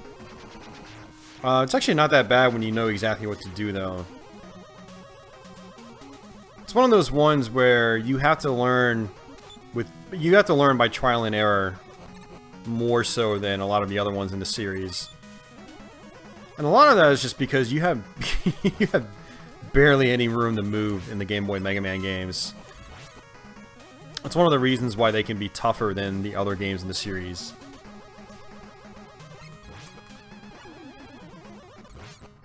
So, like, this, like, half of a screen in the NES version would be, like, a full screen in the Game Boy version. You know? So imagine, like, having to fight, like, Fireman in a space about this large. That's Mega Man 1 for you. Or Mega Man in general on the Game Boy.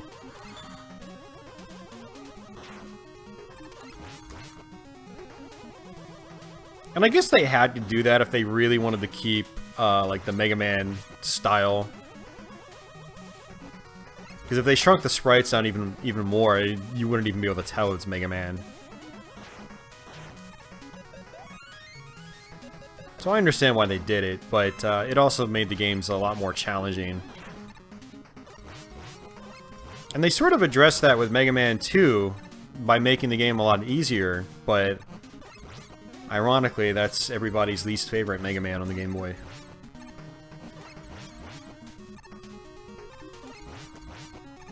Well, except me. I like Mega Man 2 a lot on Game Boy.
Hey, Drixel. Yeah, I agree with you. I like the tunes in Mega Man 2 on Game Boy, but they are a little shrill, absolutely.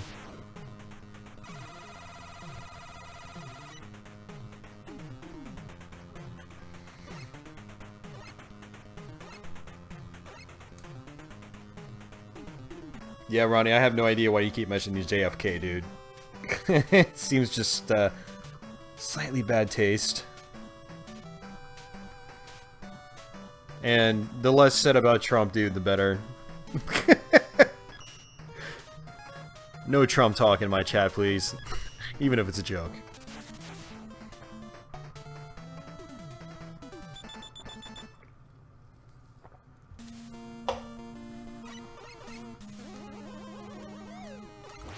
Mega Man versus Ronnie.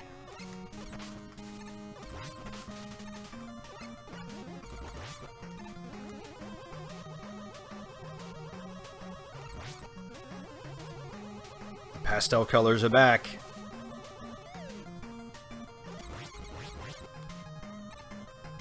That's better, Ronnie. I like that.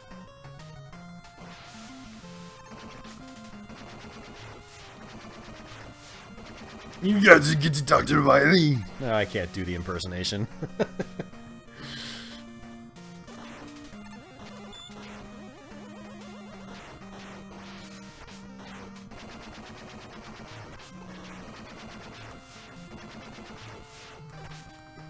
I am getting my ass kicked by balloons, because that's what they look like.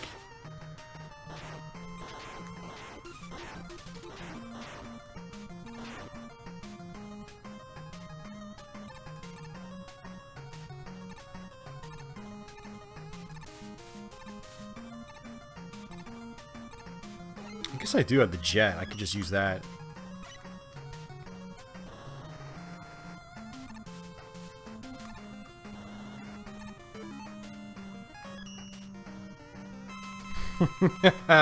Mega Man versus bronies.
Mega Man 2.5D, I do want to check that out. Yeah.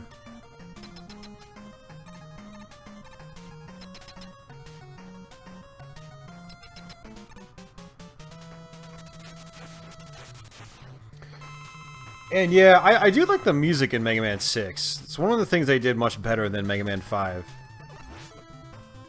I mean, even the boss theme is, you know, there's at least some rhythm to it. It's a step up from the boss themes from Mega Man 4 and 5. But a lot of the main Robot Master music in this game is actually really solid.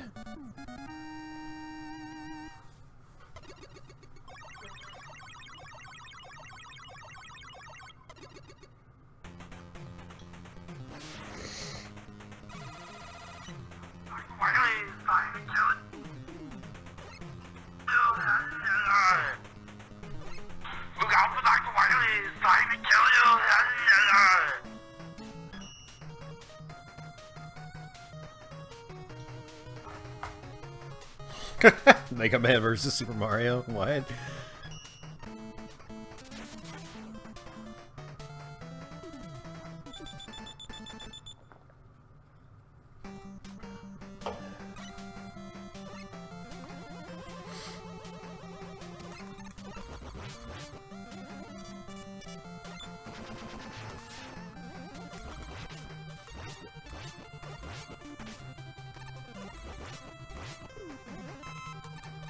And again, look, we're actually having enemies that are matching, like, the terrain. You know, in Mega Man 5, you'd be, like, up in the sky and there'd be a chicken. You'd be like, what? This enemy placement is so stupid, I'm actually analyzing this. It's like, I would normally not do that. I think this stupid enemy design is provoking me.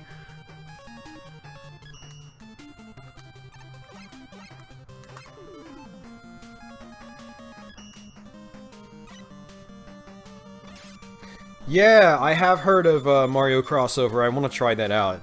It looks really cool, actually. I know it's old, but...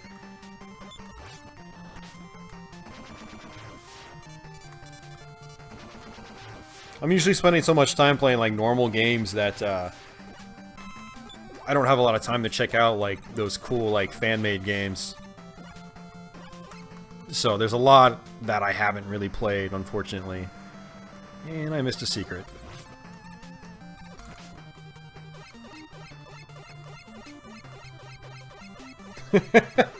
Pepsi Man! God, that's a game I wish I was able to own on PS1. The price is going up too high, it's not worth it now. Oh, look at this! What's this, guys? A useful weapon?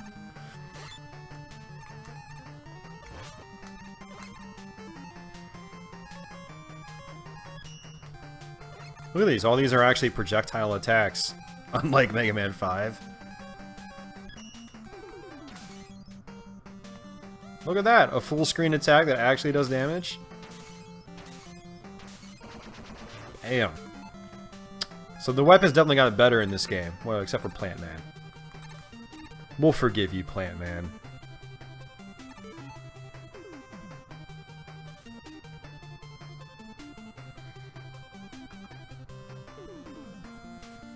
Can anyone help me out? In the early 2000s, there was a game in development release where you had to play as a medic that got caught up in a city during a natural disaster. That's the game by IREM.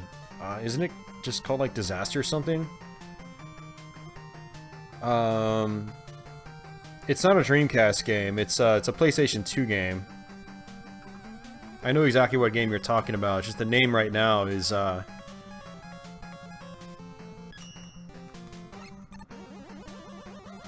forgot what the actual name of it is, but it's a PlayStation 2 game by IREM. So just look up early PS2 games by IREM and you'll find it. I think in the United States it was called, like, Disaster Plan or something. I don't remember exactly. Skip that E-Tank. You don't need your stinking E-Tank.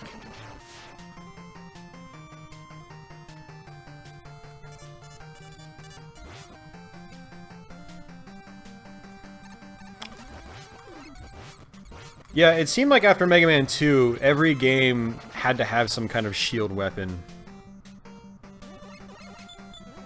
Except, like, none of them were as useful as the Leaf Shield. Like, the Leaf Shield you can at least use as a projectile.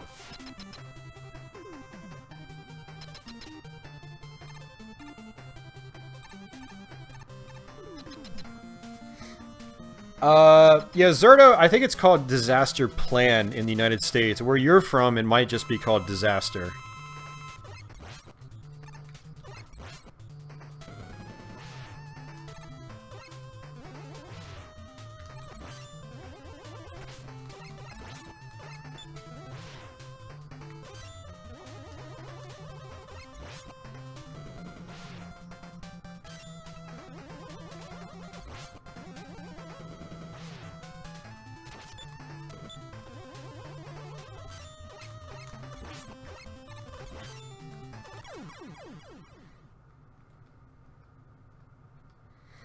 Yeah, I think you're right. I think you can use Starman's as a projectile.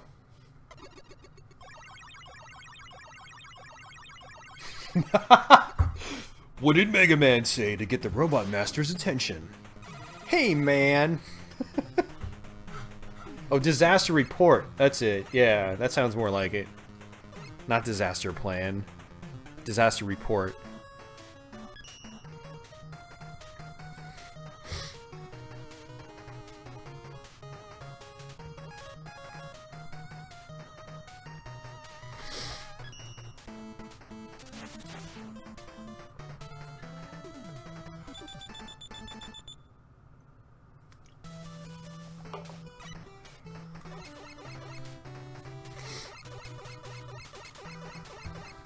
Georgia, it's actually called Pepsi Invaders.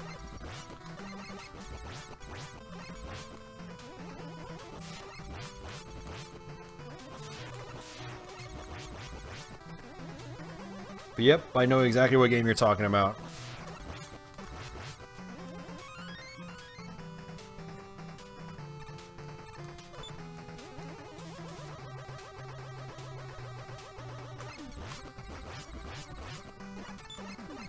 Yep, it's called Pepsi Invaders.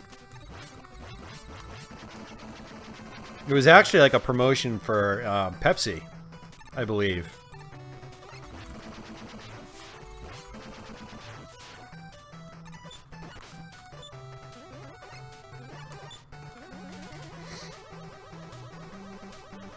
Yeah, there were some weird licensed tie-ins from back in the day when, you know, the video game industry was in its infancy.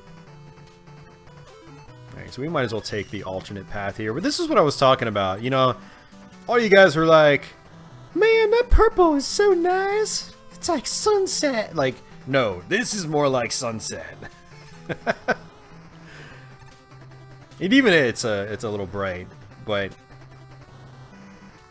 playing on the AVS, it does make some colors look a little bit brighter than they probably would on a normal TV. Some colors might look a little off.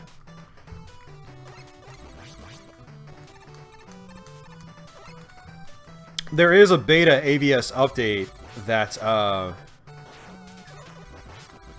that allows you to select different palettes, and I need to install that, actually.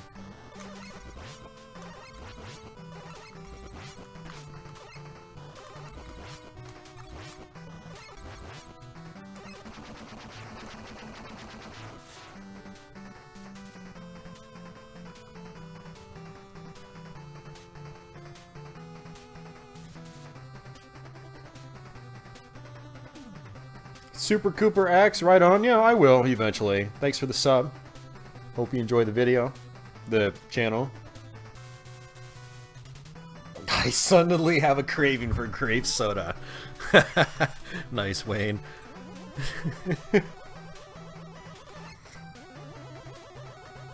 Nintendo boxing game? Yeah, that was definitely Punch-Out. You know, come to think of it, I don't think these alternate paths are actually necessary for, to getting the Wily. I think, it's just for the, just to get beat. Come to think of it, I guess we're gonna find out.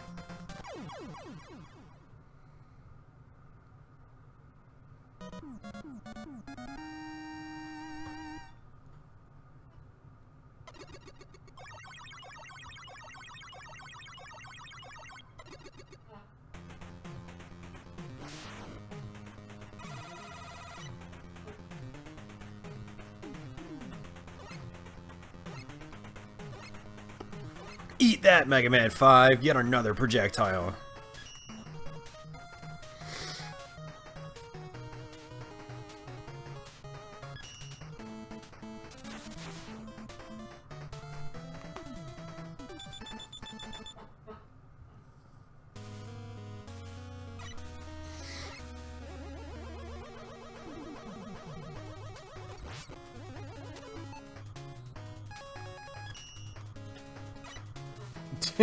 It was Wayne. I could agree with you in that.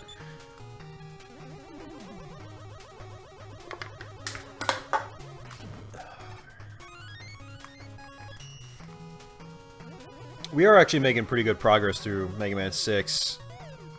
I think maybe better progress than Part 5.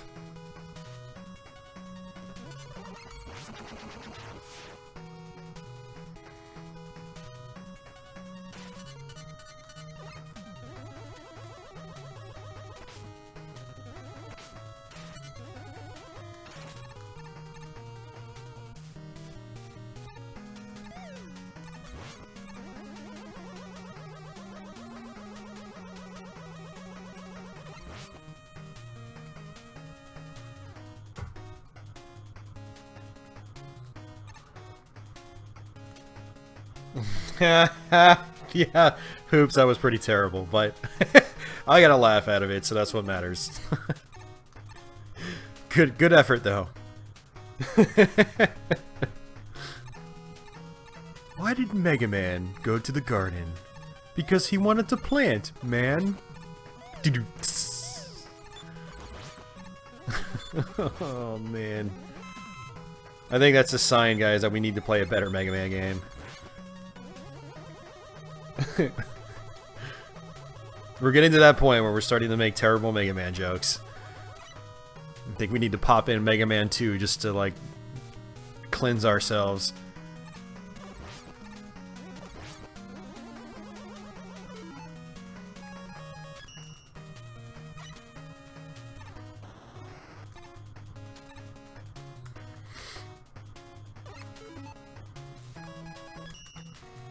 Sometimes I'll play Castlevania after playing a bad game on stream just to make myself, like, you know, feel clean again.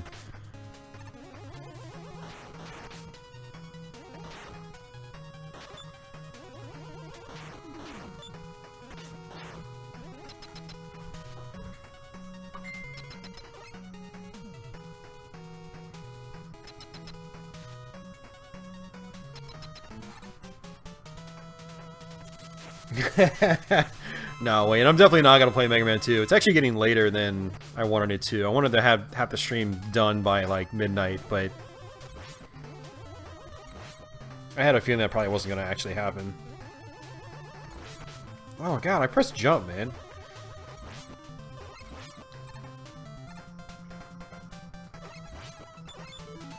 Alright, we're going to play it safe. I've got 6 energy tanks.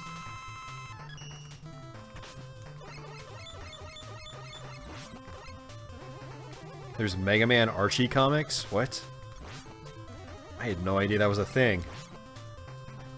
When did those come out? That's probably a long time ago.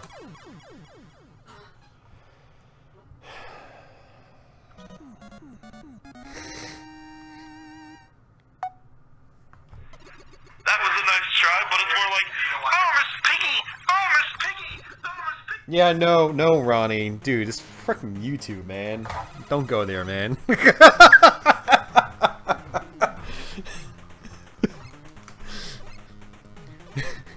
My YouTube streams, I try to keep at least a little more PG than my Twitch streams.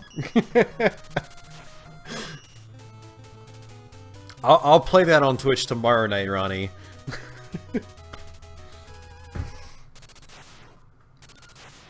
Where did the bit go after I graduated high school? To the E-prom. Nice one, Wayne.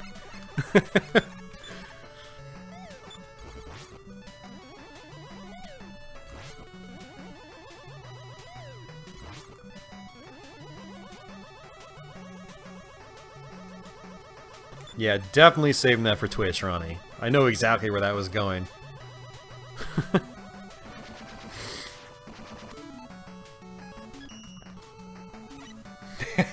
Twitch is where we unload. Yeah, Twitch is where I make myself look like a total jackass. So if you guys want to hate me, you can go watch me over at Twitch. Alright, so there's a secret over there, but it's super tough to get to. Very risky. It's not really worth it.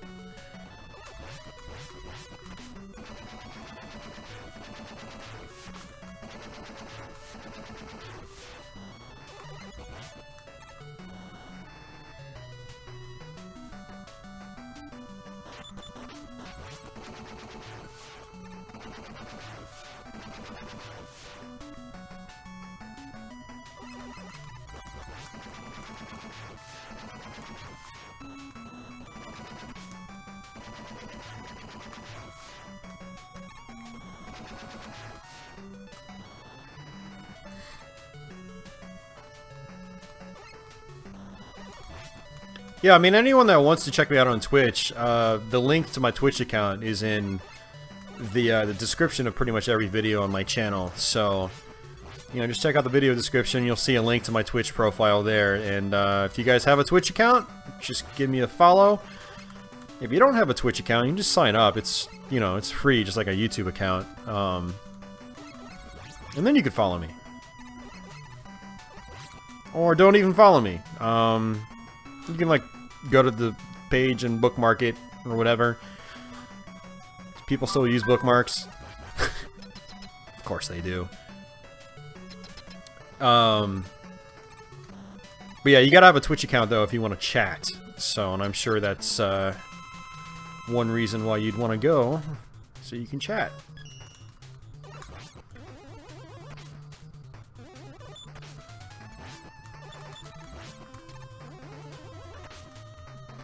Dude, it's like eating my inputs. I remember that happening, I think, the last time I played this. Like, I press jump, but he doesn't actually jump. And I don't have that issue in any other Mega Man game. But it's a legitimate issue in several NES games where, like, too many things happen. It's probably just, like, due to bad programming. But too many things happen, and it eats your inputs.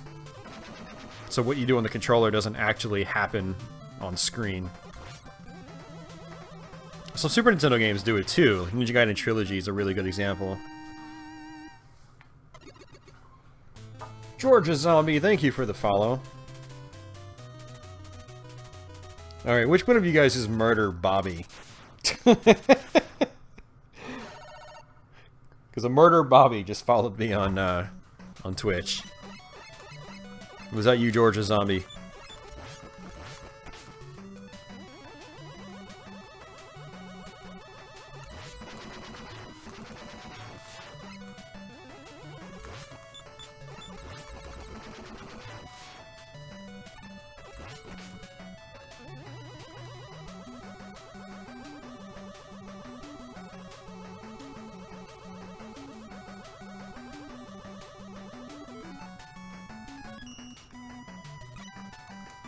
You know, I do like the alternate, like, suits in this game. It definitely gives this game a slightly different flavor than the other ones, in a good way. I just wish that switching to them was a little bit faster.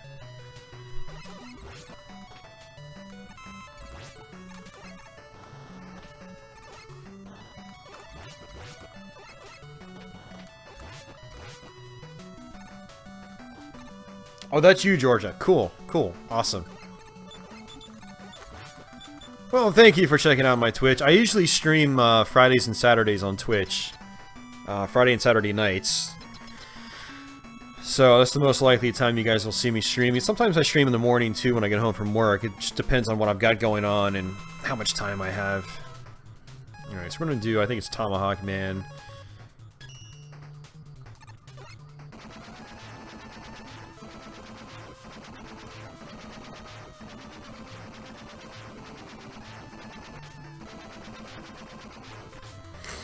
Fighting this boss makes me want to play some Iron Sword.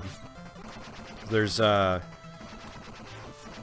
couple of the bosses in the game are kind of like this, where there's just like a big wall on the side, and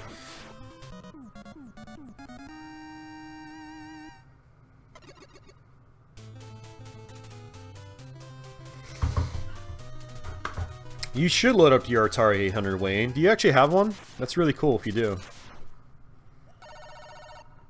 I wouldn't mind having like an Atari 800 with a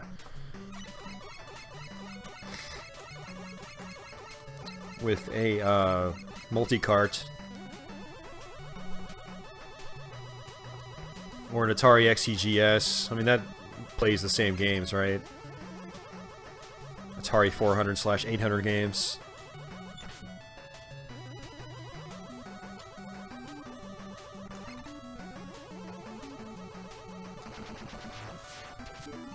Yeah, I cheesed the hell out of Iron Sword and still didn't beat it.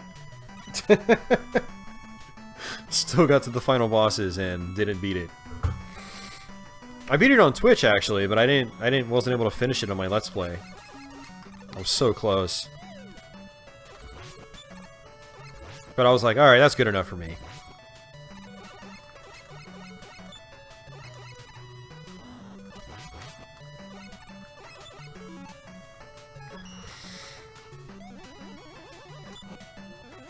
I don't know if Wayne will stream on YouTube. I think he's a little salty about YouTube right now.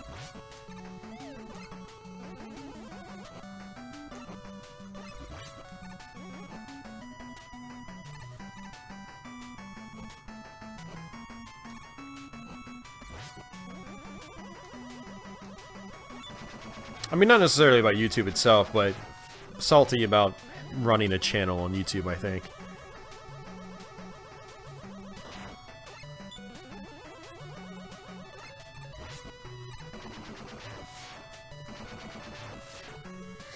You have an Atari 130XE. Okay. And it plays the 400/800 games?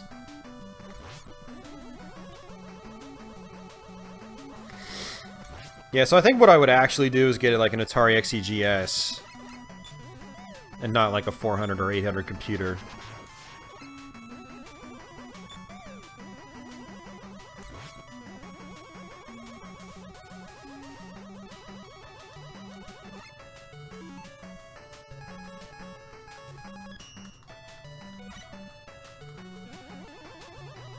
No, not the ad problems. It's just like he uploaded videos years ago, and I guess he stopped uploading. Not because of like ad issues or anything like that. It's just I don't know. Wayne can tell his story if he feels like it. If not,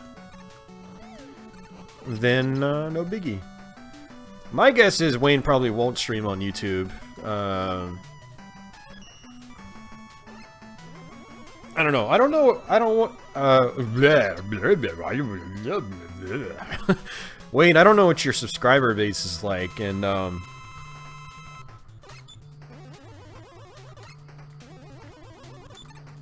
I do know that Wayne's hanging out on Twitch all the time, so it seems kind of like a natural place to start.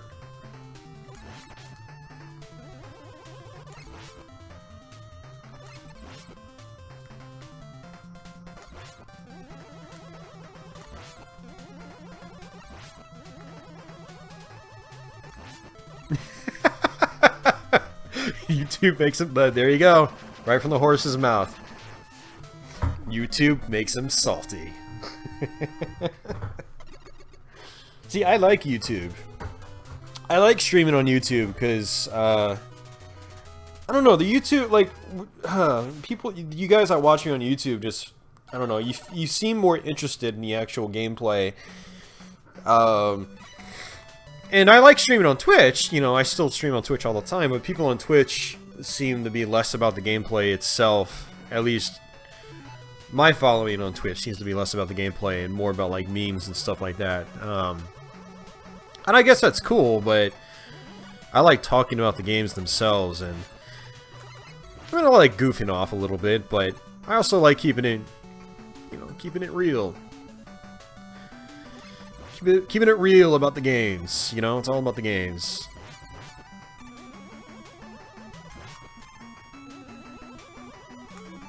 We get better turnouts on YouTube. I think that's kind of like a... I don't know if it's a result of just keeping the stream a little more PG on this end than Twitch.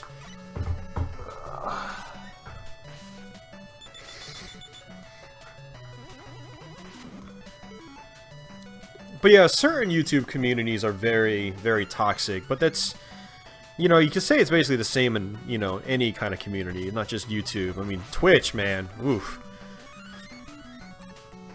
There's some serious, like, 4chan stuff going on with certain channels over on Twitch, you know, it's not just a YouTube thing. You know, it's about building that, that community, and I feel like the community I've built on YouTube is,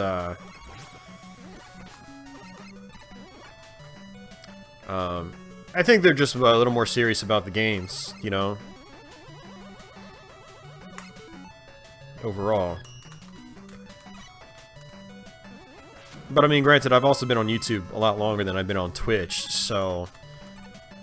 You know, some of you guys that are watching, I've been hanging out on my channel for ages before I ever even started streaming on YouTube. So... I don't know. It's about cultivating a certain type of community, I guess. And on YouTube, I feel like I've done a better job of cultivating a community that's just really interested in the games and the gameplay and information on them and stuff like that. You know, celebrating the games. That's a way to put it.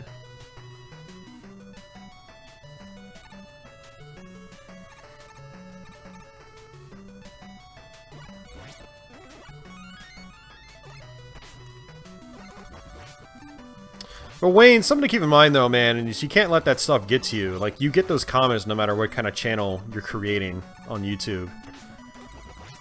And instead of letting it get to you, you gotta just, you ban the people, and you delete the comments, and you move on. You just keep doing your thing. You know, if someone doesn't really have anything good to say, and it's obviously not constructive criticism, you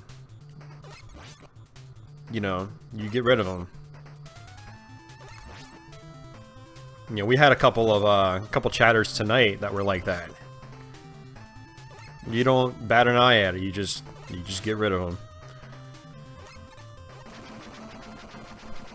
I mean, we do this for fun too. You know, it's not like like I get a little bit of money for this, but you know, I'll be lucky if I get a payout each month from Google. You know, so it's not like with all the time I put into this, it's not like I'm getting a lot of money from it. Even with the Patreon, you know, I really appreciate all the support regardless. But ultimately, I'm still doing this for fun. You know, and most people on YouTube are doing it for fun, unless they're just like massive channels. Then it's an actual job. But you know, my channel hasn't reached that point, and it probably won't reach that point with how, you know, niche a lot of the stuff is that I cover.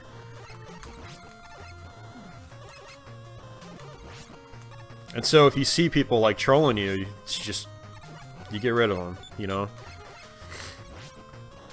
It's common, that's just totally normal advice from, you know, like official YouTube forums and stuff like that. You just keep chipping away at your own thing, and you get rid of the stuff that's not I mean, negative criticism is fine if it's constructive. But if someone's just calling you the N-word just to like rile you up, get a reaction on you, that they're obviously just screwing around. So you get rid of them. But that's a lesson that any content creator on YouTube has to learn. And not just like content creator on YouTube, but like any streamer has to learn that too. And so you're gonna see it a lot on Twitch too, Wayne. Especially like if you get your first like raid from 4chan, they start coming into your chat and posting like swastikas and crap like that.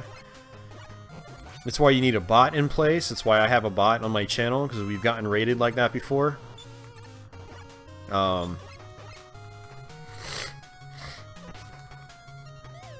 now it's funny watching people try to raid my channel because I have the bot in place, and they realize that they're not going to get a reaction from me anymore, and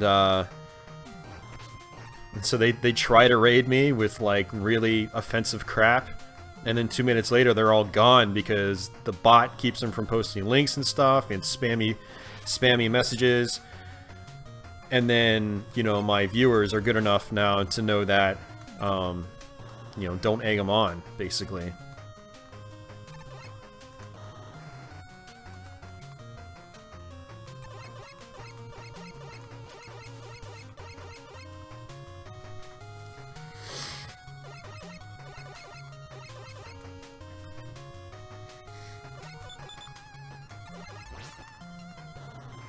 But yeah, that's like one of the #1 lessons to learn when not just doing YouTube videos, but, you know, streaming on any streaming platform. It could be Twitch, it could be YouTube, you could be streaming to Facebook, doesn't really matter. You just learn these things as you go. I don't even respond to like trollish comments anymore. I just look at it, I read it, and I determine if it's like an intentional trolling or not, and if it is, I just bam, I just block him right away. I want to keep that chat like focused. And you let those guys come in and just distract you, your whole chat gets distracted, and that's not cool. It changes the vibe of your stream, you know? And that's their intention. I don't want that happening on my stream.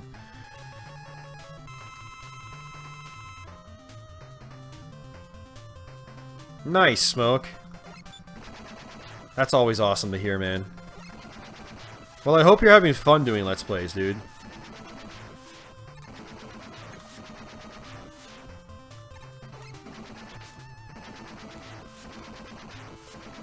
I got into doing Let's Plays because I was lazy. I originally wanted to do just reviews and stuff and realized they were a ton of work. And then I started doing long plays. And then I got lazy. And I just started doing Let's Plays because Let's Plays took less time than doing long plays. Because with the long play, you gotta record the gameplay, then the voiceover. With the Let's Play, you do both at the same time. So my Let's Play sort of just spawned out of laziness. But it's awesome to see that, like, that laziness has actually inspired some people to not be lazy, but to get up and actually do something with their channels. You know, that's really cool.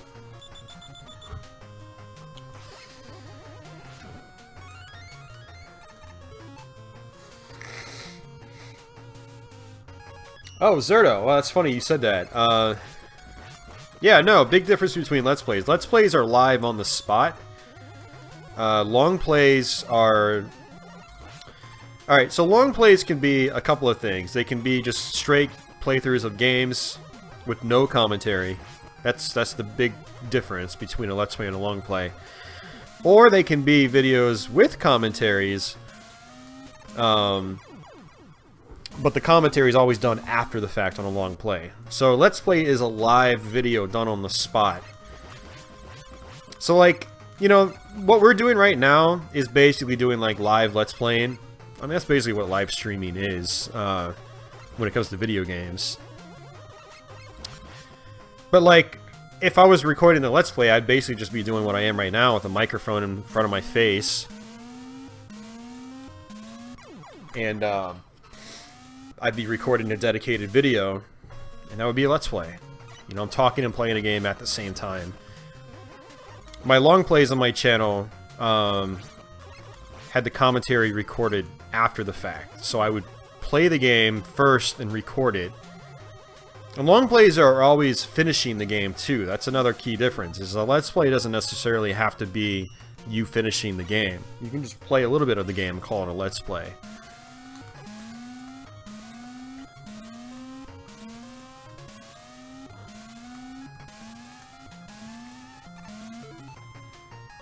So I hope that clarified things.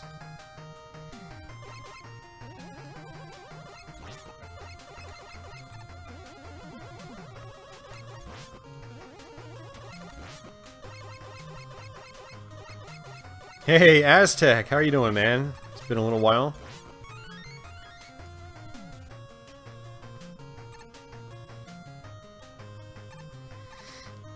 Yeah, Smoke, you get better at that, man. And it helps to be playing games that will keep you talking. You know, if you're playing games that are just like really easy and kind of boring, you might find yourself not having as much to talk about. But if you play like the first Castlevania and there's just crap happening at every moment, it's easier to keep the vocal rhythm going. And you get better at it the more you do it. You know, when I first started doing talk and play videos back in 2009, which is where like I came up with the name just Gameplay and Talk. I would just turn on a game, play it, and talk about it. And my original videos were called Gameplay and Talks, you know. That's basically where my name for my channel comes from. It's not a very original name, but I guess in 2009, like, no one was using it, so... I mean, we're talking 8 years ago now. And,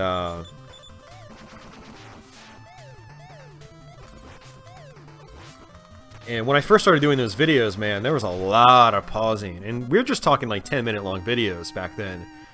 That was the video upload limit back then. So, But the more I did it, the better I got at it. And honestly, it took me a really long time to actually spit out decent information consistently. I go back and watch some of my talking plays from, you know, 2011, 2012, even 2013. And I think they're kind of crappy, honestly. But it just all comes with practice.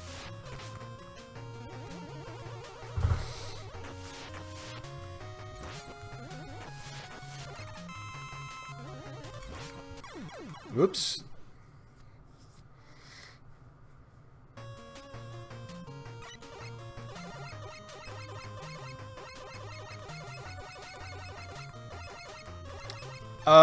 Yeah, Wayne. No, there's always phishing campaigns going on, man. You just gotta watch out for that stuff.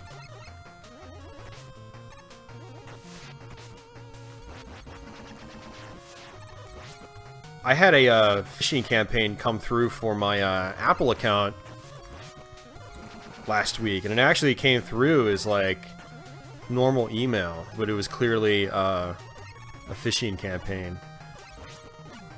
Like, it actually caught me off guard because I don't normally get phishing emails in my main inbox. It usually goes to my spam box on Gmail. But they almost got me on that one.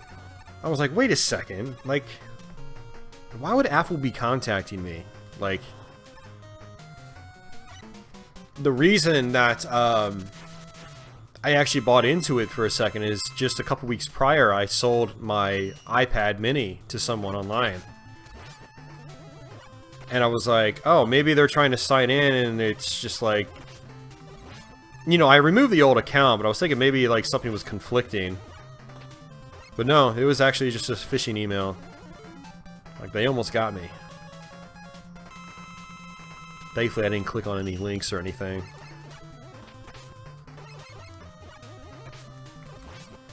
But yeah, if you have a Twitch account, make sure you've got two-factor authentication set.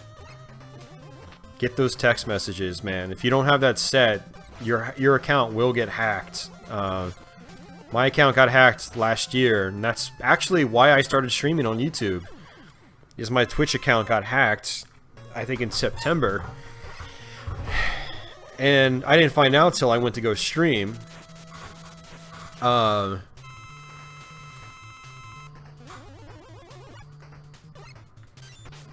so I went and I did a test stream on YouTube instead that night. Because there was no way I was getting back into my Twitch account that night. Interesting story with that one, by the way. But yeah, it's very easy to crack Twitch passwords. So you need to make sure you got that two-factor authentication turned on. Otherwise, you might regret it one day. You know, I was especially regretting it because I had built up so many followers over the year and a half prior.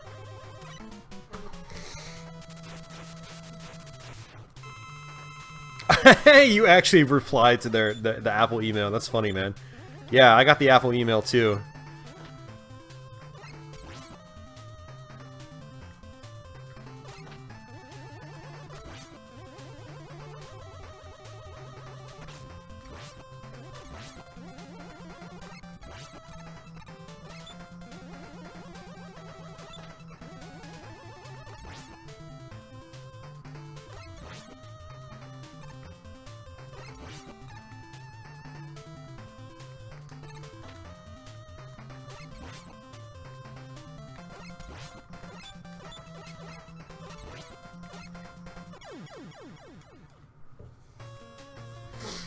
Am I ready for E3 next month? Not really. I can't really think of anything I'm interested in. I don't know which one of you guys is Cybertron29, but I just got a follow from that person on Twitch, so if that's one of you guys out there in chat, thank you very much for the follow. I want to say Nightman works on Centaur Man.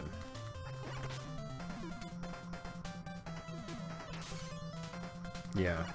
Centaur Man is probably the worst boss in the game. Because, like, he freezes you and you can't do anything about it.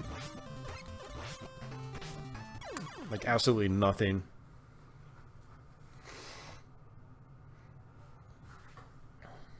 How would cracking a Twitch password be an easy feat? Brute forcing applications, and Twitch doesn't have... I don't think Twitch has a lockout on the accounts. So anybody could use a brute force application and guess your password almost immediately.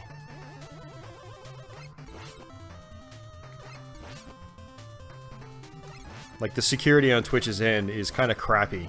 So there's lots of tools out there that'll let you bypass that. Either that, or there's some other kind of vulnerability in their site.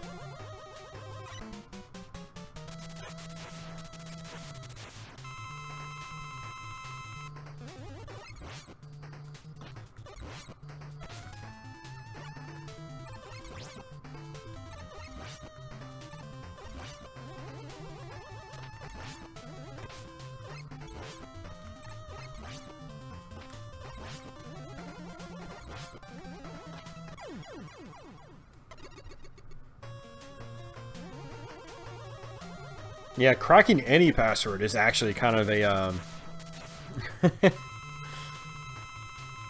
inconsequential thing, as long as the security measures on whatever application or site you're trying to crack,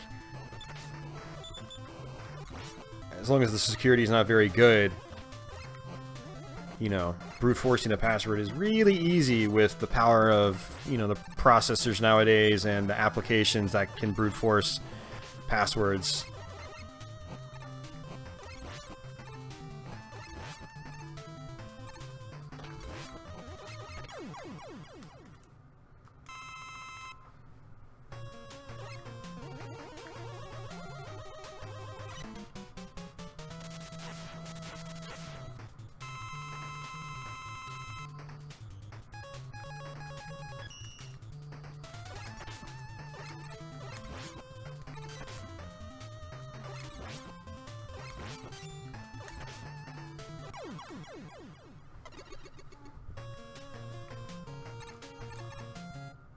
Alright, we're almost at the end, guys.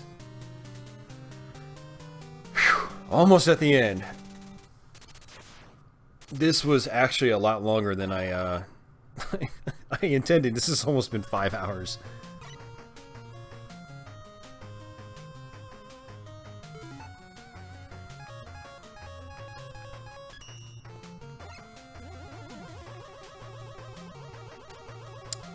Hoops, it's... well...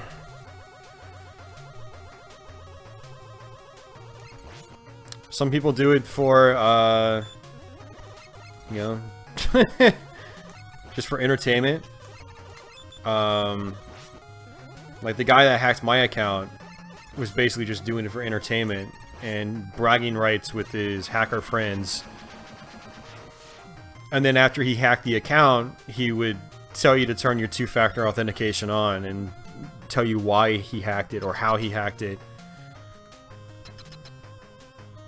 And thankfully, the guy that hit my account was that kind of guy. He could have been someone that really wanted to screw me over and, you know, make me lose my account completely. And that would have sucked, because I put a lot of time and effort into my Twitch account. But there's other people that try to do that sort of thing for monetary reasons. You know, they steal your information, they can get your credit card information, all sorts of things like that. You know, no, I'm not talking just Twitch, but like, you know, so they get your banking credentials or something like that. People will hack accounts for more nefarious reasons like that.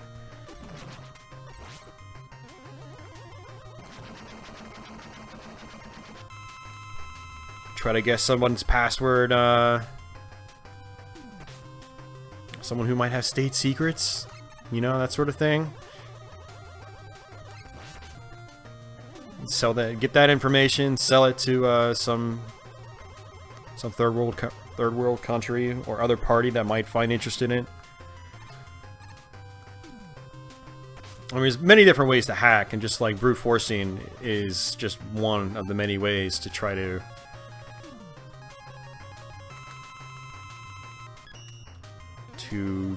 I can't even focus right now. I'm trying to fight Dr. Wily. Oh yeah, it's not so much about being a lowlife with no time as much as it is, I don't know, having a better understanding of like the security landscape. There's a lot of different reasons why people hack. And hacking is not inherently a bad thing. For instance, you have to be able to hack if you want to know how to keep your accounts, not accounts, but like say you're working for like an organization and you're in security, you need to know, understand like how hacking works and stuff like that to keep your own network safe and protected. Well, it's actually a really interesting subject, but we won't go there.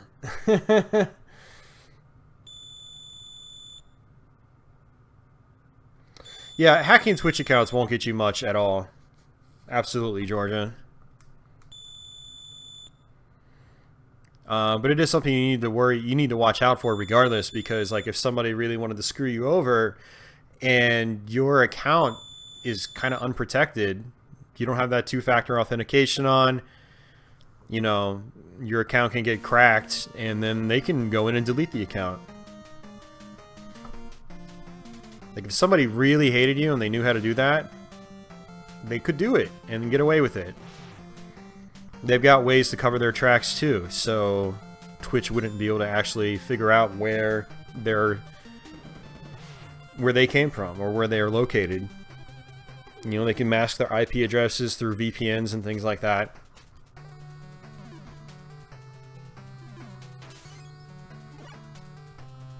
And you'd have no idea of, like, who did it. It could have been an enemy of yours. Maybe an enemy you made on YouTube or something, or in your Twitch chat.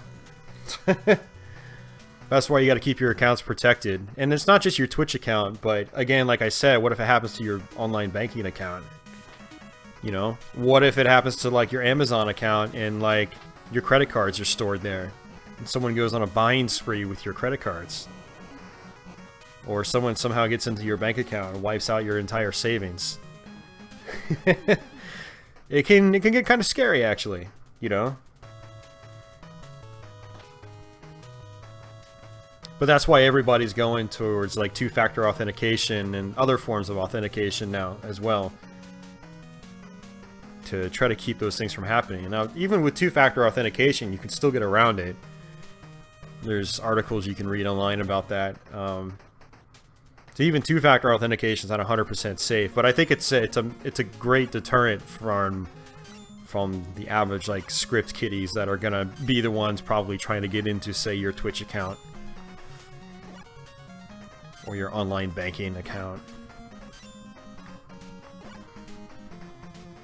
I actually had somebody crack my password on GameStop's website last week.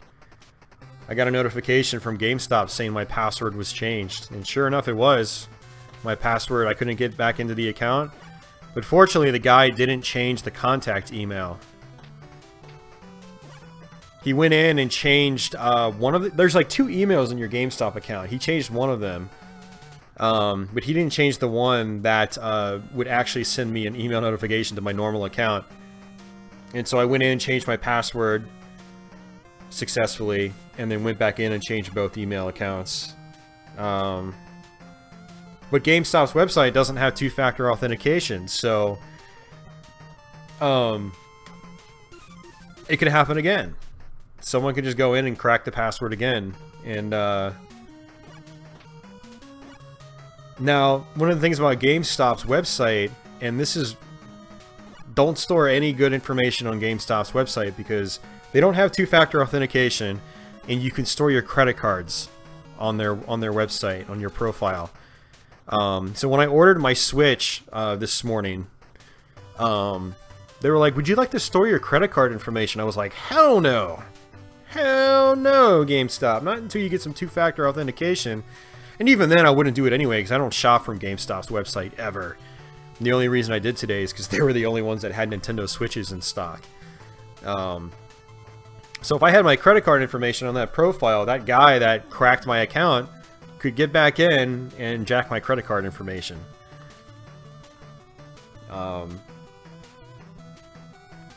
so any sites that don't do two-factor authentication, like, don't trust them.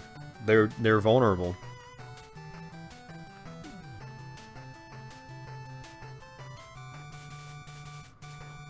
Yeah, Georgia, it happens. It happens. Well, it's a good thing you got, you know, you weren't, like, blocked out of your account or anything, so that's great. So sorry to end the stream on a more serious note, but it's a good note that everybody should be aware of. Everybody should absolutely be aware of. So, wow, this is one of those games you can actually hit start and go back to the title screen. Well, that's kind of a buzzkill. I want to leave it there on the ending. Sorry, guys. Sorry about that.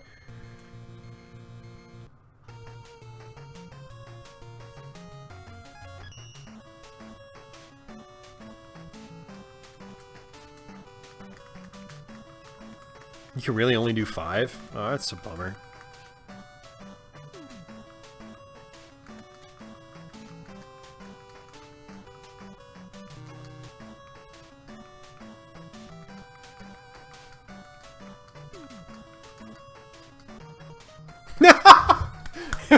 Totally just punched in random things.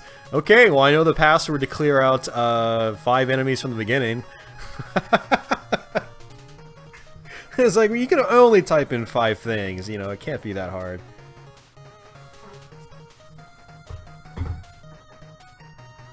Oh wow, your original Steam account was hacked. That sucks, man. Hey, no problem, Smoke.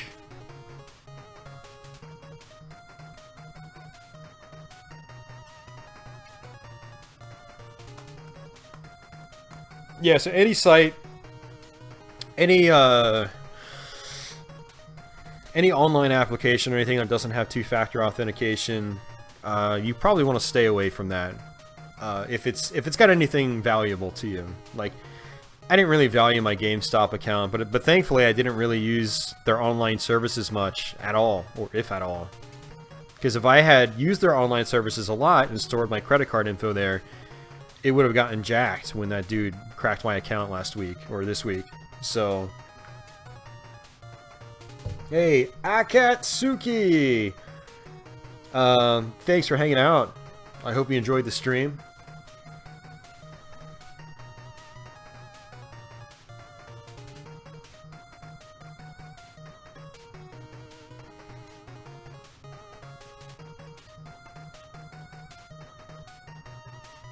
Yeah, Georgia. Yeah, that's phishing. That's email phishing, and that's exactly what that dude was trying to do. And that's a real thing too. It's why you got to watch out.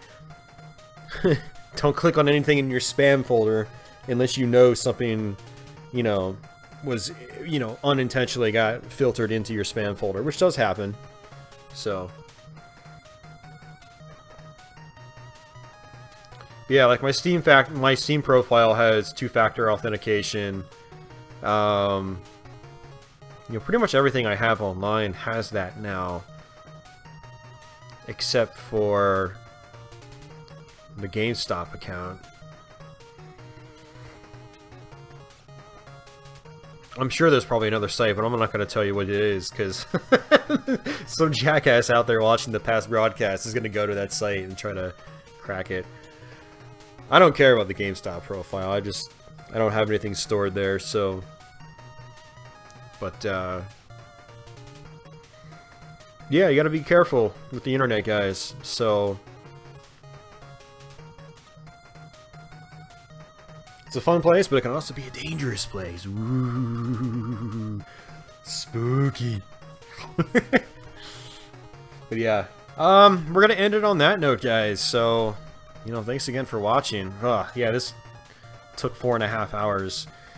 Didn't help that my stream went down halfway through, unfortunately, so... But,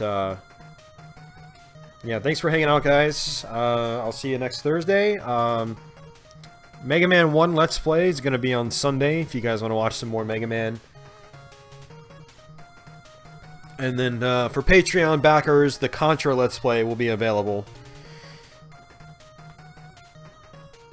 Am I going to be on Twitch this Friday? I'll probably be on Twitch late tonight, Friday.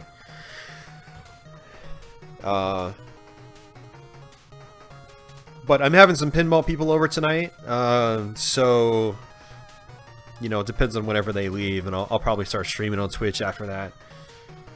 Hey, no problem, Viper Acid. Thanks for hanging out.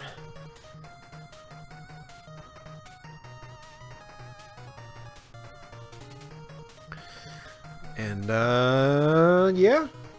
Alright, guys, I'm out. If you missed any of this stream and you want to check the past broadcast, it'll probably be like an hour or two before the archive is up.